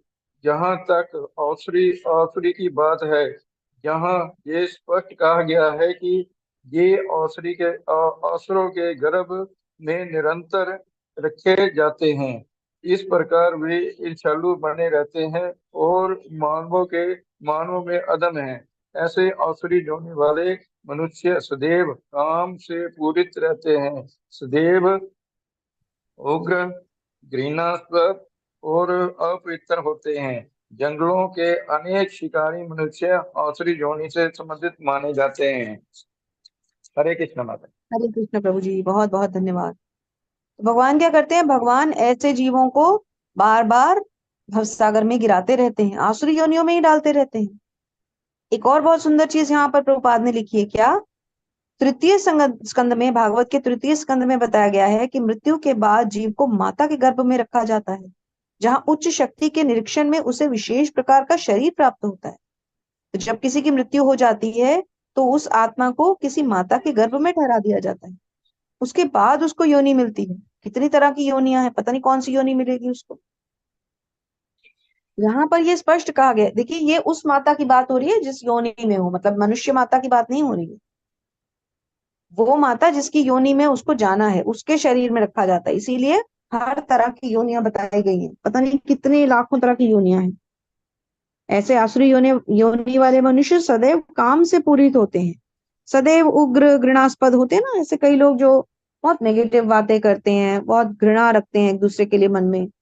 देखिए, कभी कभी ऐसा होता है, किसी स्पेसिफिक इंसान को हम पसंद नहीं करते, तो ठीक है, हम उससे थोड़ा सा डिस्टेंस बना के रखते हैं, इग्नोर। अभक्त भी तो है ना, ऐसा भी हो सकता है कि वो कोई अभक्त हो जिससे हम थोड़ा सा डिस्टेंस बना के रखना चाहते हैं, तो वो बात समझ में आती है। लेकिन घृणा नहीं होनी चाहिए, ईर्ष्या नहीं होनी चाहिए। यहाँ पर ये भगवान समझा रहे हैं। अगला श्लोक लेती हूँ। आसुरीं योनिमापन्ना मूढ़ा जन्मनि जन्मनि माम प्राप्यैव कौन्तेय ततो यान्त्यधमां गतिम्। हे कुंती पुत्र, ऐसी आसुरी योनि ने बारंबार जन्म ग्रहण करते हुए भी कभी मुझ तक नहीं पहुंचा। वे धीरे धीरे अत्यंत अधम गति को प्राप्त होते हैं। अधम गति को क्यों प्राप्त होते हैं? अधम योनि से कोई ऊपर आएगा कैसे? जब वो निम्न योनि में चला जाएगा तो उसके पास से वो सुअवसर ही खत्म हो जाएगा, ऊपर कैसे आएगा? तात्पर्य में श्री प्रभुपाद समझाते हैं, श्री प्रभुपाद की जय, यह विख्यात है कि ईश्वर अत्यंत दयालु हैं, लेकिन यहाँ हम देखते हैं कि वे असुरों पर कभी दया नहीं करते। बहुत ठीक बात बताई गई है कि भगवान तो बहुत दयालु हैं, लेकिन ऐसा भी नहीं है कि वो असुरों के लिए बिल्कुल एकदम इतने दया के पात्र बन जाए। तो असुरों के साथ इतनी दया दिखाने की भगवान को क्या आवश्यकता है? नहीं दिखाते, उनको अधम योनियों में भेज देते हैं जहां उनका कभी कल्याण नहीं हो पाता। इस प्रश्न के उत्तर में कहा जा सकता है कि वेदांत सूत्र से पता चलता है कि परमेश्वर कभी किसी से घृणा नहीं करते। असुरों को निम्नतम यानी अधम योनि में रखना उनकी कृपा की अन्य विशेषता है। कभी कभी परमेश्वर असुरों का वध करते हैं, लेकिन ये वध कल्याणकारी होता है। क्यों? वैदिक साहित्य से पता चलता है कि किसी का वध परमेश्वर द्वारा होता है तो मुक्ति मिल जाती है, जैसे रावण, कंस, हिरण्यकशिपु आदि। कभी कभी भगवान उनका वध भी कर देते हैं। क्यों करते हैं? क्योंकि भगवान के हाथों जिस वध होगा उसकी गति सुगति हो जाए। त्रिविधम नरकस्येद्यं द्वारं नाशम नात्मनः कामः क्रोधस्तथा लोभः अस्मात् देत्रत्रयं त्यजेत्। इस नरक के 3 द्वार हैं, काम, क्रोध और लोभ। प्रत्येक बुद्धिमान व्यक्ति को चाहिए कि इन्हें त्याग दे, क्योंकि इनसे आत्मा का पतन होता है। तो काम, क्रोध और लोभ को त्याग देना चाहिए। नहीं त्यागेंगे तो के द्वार तक यही 3 चीजें हमें लेके जाएंगी। और क्यों ऐसा होता है? प्रभुपाद लिखते हैं जय कि बुद्धिमान मनुष्य योनि में नहीं गिरना चाहता। उसे क्या चाहिए कि वे इन तीनों शत्रुओं का परित्याग कर दे, क्योंकि ये आत्मा का हनन इस हद तक कर देते हैं कि भव बंधन से मुक्ति की संभावना ही नहीं रहती। तो आत्मा का हनन कोई शस्त्र नहीं कर सकता, कोई वायु, अग्नि आदि नहीं कर सकते, लेकिन ये ईर्ष्या, ये काम, ये क्रोध, ये लोभ, ये मोह, मद, मत्सर, ये कर सकते हैं आत्मा का हनन। इससे हमें बचना चाहिए। हरे कृष्णा। शकुंतला माता जी, अंतिम 3 श्लोक ले लीजिए। हरे कृष्ण माता जी। एतैर्विमुक्तः कौन्तेय तमोद्वारे त्रिभिर्नरः आचरन्त्यात्मन् आत्मनः श्रेयः ततो याति परम गतिम्। अर्थात हे कुंती पुत्र, जो व्यक्ति इन तीनों नरक द्वारों से बच पाता है वह आत्म साक्षात्कार के लिए कल्याणकारी कार्य करता है और इस प्रकार क्रमशः परम गति को प्राप्त होता है। हरे कृष्ण माता जी। हरे कृष्ण। मनुष्य को मानव जीवन के तीनों शत्रुओं काम, क्रोध और लोभ से बच के रहना चाहिए। प्रभुपाद क्या कहते हैं? श्री प्रभुपाद की जय कि यदि हम इन 3 शत्रुओं से बच जाएंगे और शास्त्रों का उल्लंघन नहीं करेंगे और गुरु के निर्देशन में हम कृष्ण भावनामृत ज्वाइन करेंगे, तो फिर कहीं ना कहीं प्रभुपाद यानी गुरु हमारी रक्षा अवश्य करेंगे। वैदिक साहित्य में कर्म और कर्म फल की विधियों का आदेश है, जिससे मनुष्य शुद्धि की अवस्था यानी संस्कार तक पहुंचे। सारी विधि काम, क्रोध और लोभ के परित्याग पर आधारित है। जो भी हमारी आत्म साक्षात्कार की विधियां होती हैं वो काम, क्रोध और लोभ के परित्याग पर ही आधारित है। प्रभुपाद लिखते हैं भक्ति में बद्ध जीव की मुक्ति निश्चित है। हम लोग जो भक्ति की साधना कर रहे हैं इसका मतलब हमारी मुक्ति निश्चित है, लेकिन एक बात याद रखनी है कि गुरु का निर्देशन नहीं छोड़ना, गुरु की शरण नहीं छोड़नी और शास्त्रों का कभी उल्लंघन नहीं करना। तो जो डायरेक्शंस शास्त्रों में दी गई हैं उनका 100% हमें पालन करना है, तभी हम भक्ति में प्रगति कर सकते हैं। हरे कृष्ण माता जी। हरे कृष्ण माता जी। यह शास्त्र विधि उत्सृज्य वर्तते काम कारतः न स सिद्धिम अवाप्नोति न सुखम न परम गतिम्। अर्थात जो शास्त्रों के आदेशों की अवहेलना करता है और मनमाने ढंग से कार्य करता है उससे ना तो सिद्धि, ना सुख, ना ही परम गति की प्राप्ति हो पाती है। हरे कृष्ण माता जी। हरे कृष्ण माता जी। शास्त्रों की अवहेलना करने से या अपने मनगढ़ंत ढंग से कार्य करने से सिद्धि यानी भक्ति, सुख, आनंद कभी प्राप्त नहीं हो सकता। क्यों नहीं हो सकता? क्योंकि शास्त्र हमें हमारे लाइफ के मैनुअल्स हैं। भगवान ने वेद दिए, वेदों को आगे श्री व्यासदेव जी ने संकलित किया, प्रॉपरली उनको अरेंज किया, वेदांत सूत्र दिया, उसके बाद श्रीमद् भागवत दिया। तो ये जो भगवान के परम भक्तों के दिए हुए जो सुंदर ग्रंथ हैं, ये हमारे लाइफ मैनुअल्स हैं। अगर हम इनका उल्लंघन करेंगे, इनमें हमारे जीवन के सारे विधान दिए गए हैं। यदि हम इनका उल्लंघन करेंगे तो हम आगे प्रगति कर सकते हैं। आगे श्री प्रभुपाद बताते हैं, श्री प्रभुपाद की जय, कि जो व्यक्ति जानबूझकर नियमों का अतिक्रमण करता है, वह काम के वश में होकर कर्म करता है। वह जानता है कि ऐसा करना मना है, लेकिन फिर भी ऐसा करता है। होता है ना, जैसे एक चोर है, उसको पता है कि एक दिन वो पकड़ा जाएगा, लेकिन वो फिर भी चोरी करता है, और अंत क्या होता है कि फिर वो पकड़ा ही जाता है। ऐसे व्यक्ति अवश्य ही भगवान द्वारा दंडित होते हैं। चोर का क्या है, हश्र होता है, एंड में जाकर जब पकड़ा जाता है तो दंड मिलता है ना। तो भगवान द्वारा भी ऐसे व्यक्ति अवश्य दंडित होते हैं। इसलिए अपने आप को हमें अगर सुखी बनाना है, आनंदमय जीवन चाहिए, तो शास्त्रों का कभी उल्लंघन नहीं करना है। हरे कृष्ण माता जी। अंतिम श्लोक। हरे कृष्ण माता जी। तस्मात् शास्त्रं प्रमाणं ते कार्य व्यवस्थितौ ज्ञात्वा शास्त्र विधानोक्तं कर्म कर्तुम् इहा अर्हसि। अर्थात अतएव मनुष्य को यह जानना चाहिए कि शास्त्रों के विधान के अनुसार क्या कर्तव्य है और क्या अकर्तव्य है। उसे ऐसे विधि विधानों को जानकर कर्म करना चाहिए जिससे वह क्रमशः ऊपर उठ सके। हरे कृष्ण माता जी। हरे कृष्ण माता। तो क्या करना चाहिए, कर्तव्यों को और अकर्तव्यों को समझना चाहिए। क्या करना है क्या नहीं करना, उसे इसको जानने का प्रयत्न करना चाहिए। क्या करना है कैसे पता चलेगा, शास्त्रों से। क्या नहीं करना है कैसे पता चलेगा, शास्त्रों से। लेकिन शास्त्र किसके निर्देशन में पढ़े हैं, गुरु के निर्देशन। अपने आप से शास्त्र पढ़ने से कभी समझ में नहीं आए। भगवत गीता किससे पढ़नी है, गुरु से। हमारे गुरु कौन है, श्रील प्रभुपाद, हम उन्हीं से तो पढ़ रहे हैं। हम और आप तो बैठकर एक कक्षा में साथ में रीडिंग कर रहे हैं। पढ़ा कौन रहे हैं, गुरु पढ़ा रहे हैं, श्रील प्रभुपाद पढ़ा रहे हैं, उन्हीं से समझ रहे हैं हम।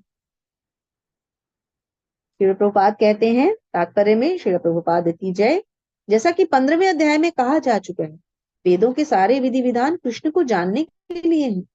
यदि कोई भगवत गीता से कृष्ण को जान लेता है और भक्ति में प्रवृत्त होकर कृष्ण भावनामृत को प्राप्त होता है, तो वह वैदिक साहित्य द्वारा प्रदत्त ज्ञान की चरम सिद्धि तक पहुंच जाता है। भगवान चैतन्य महाप्रभु ने इस विधि को अत्यंत सरल बनाया। उन्होंने लोगों से केवल हरे कृष्ण महामंत्र जपने के तथा भगवान की भक्ति में प्रवृत्त होने और अर्चा विग्रह को भोग लगाने की 3 काम जो बहुत इंपॉर्टेंट है, महामंत्र का जप करना है, भगवान के अर्चा विग्रह की सेवा करनी है, और भोग लगा के प्रसाद रूप में खाना है।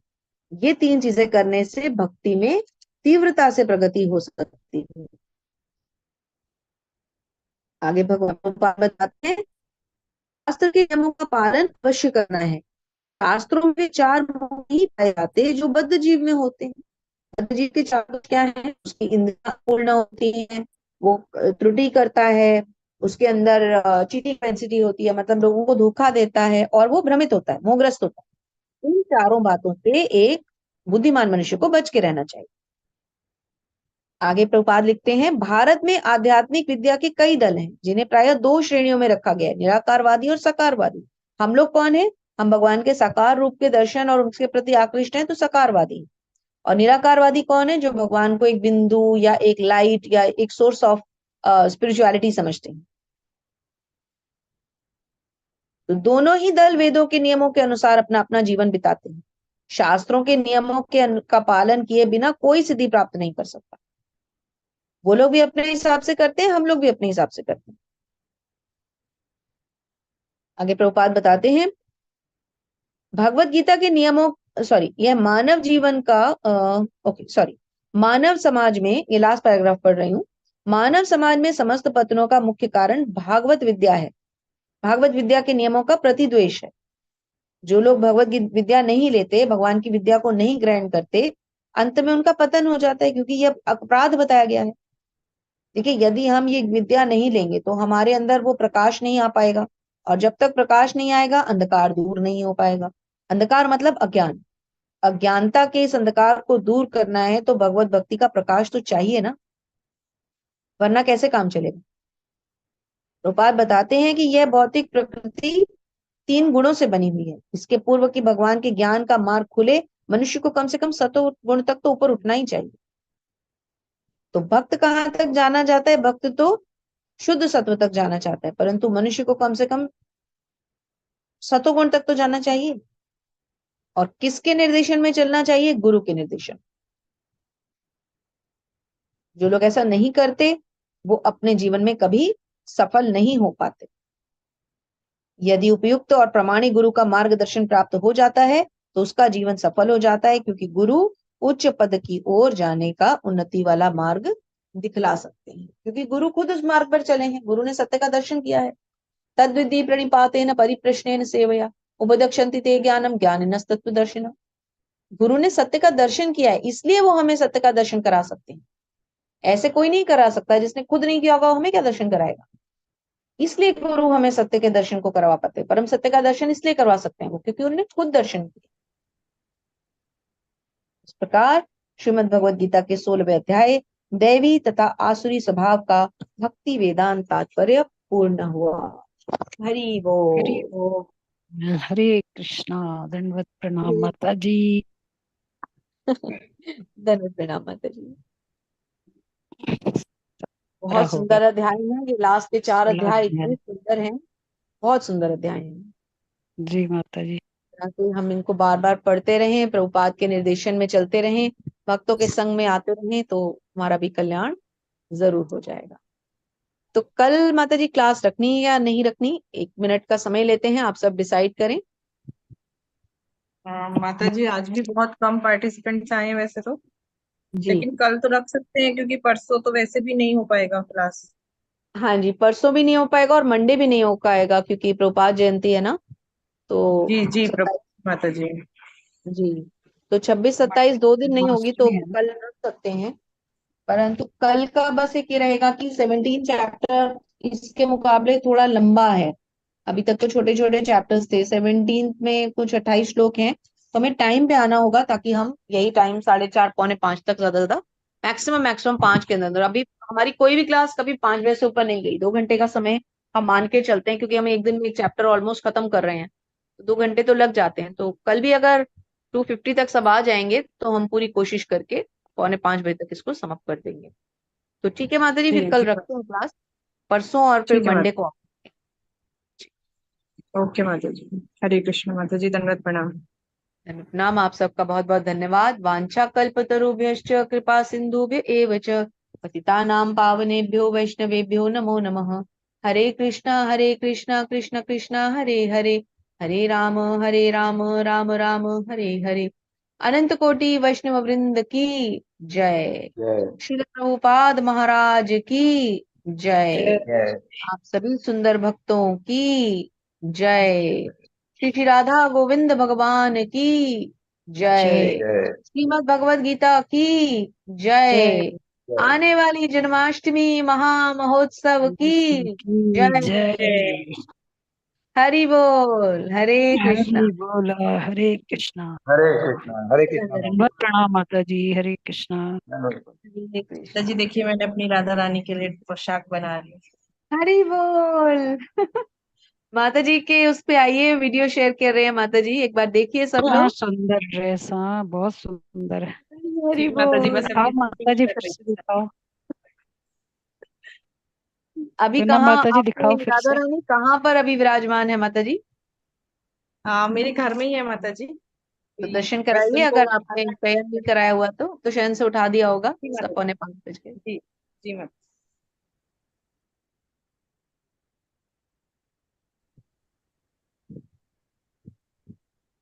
अभी दिखा रहे हैं माता जी? जी माता जी दिखा रहे जा हैं। हाँ हाँ, हरि बोल।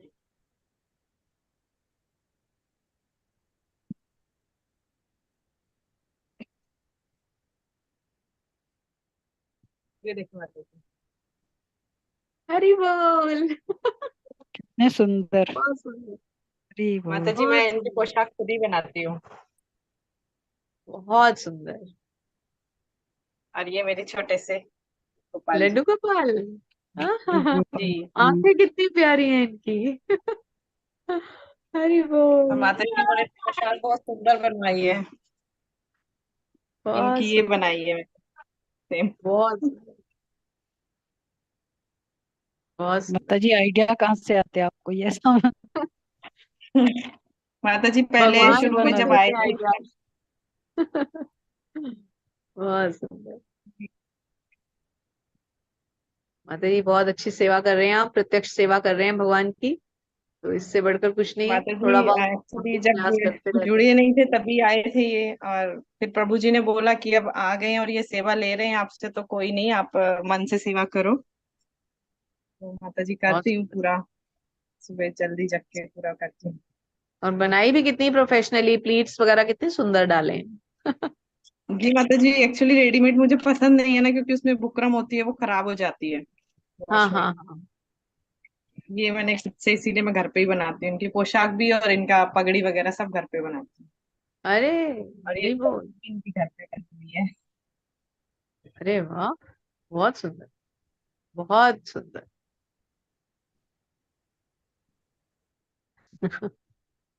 बहुत सुंदर। तो अच्छा है, सब लोग अपने अपने लड्डू गोपाल जी और अपनी अपनी राधा रानी को रेडी कर लें। तो संडे तो क्लास नहीं होगी, लेकिन ग्रुप में हम लोग शेयर कर सकते हैं, जो लोग भी चाहें अपना ग्रुप में भेजें।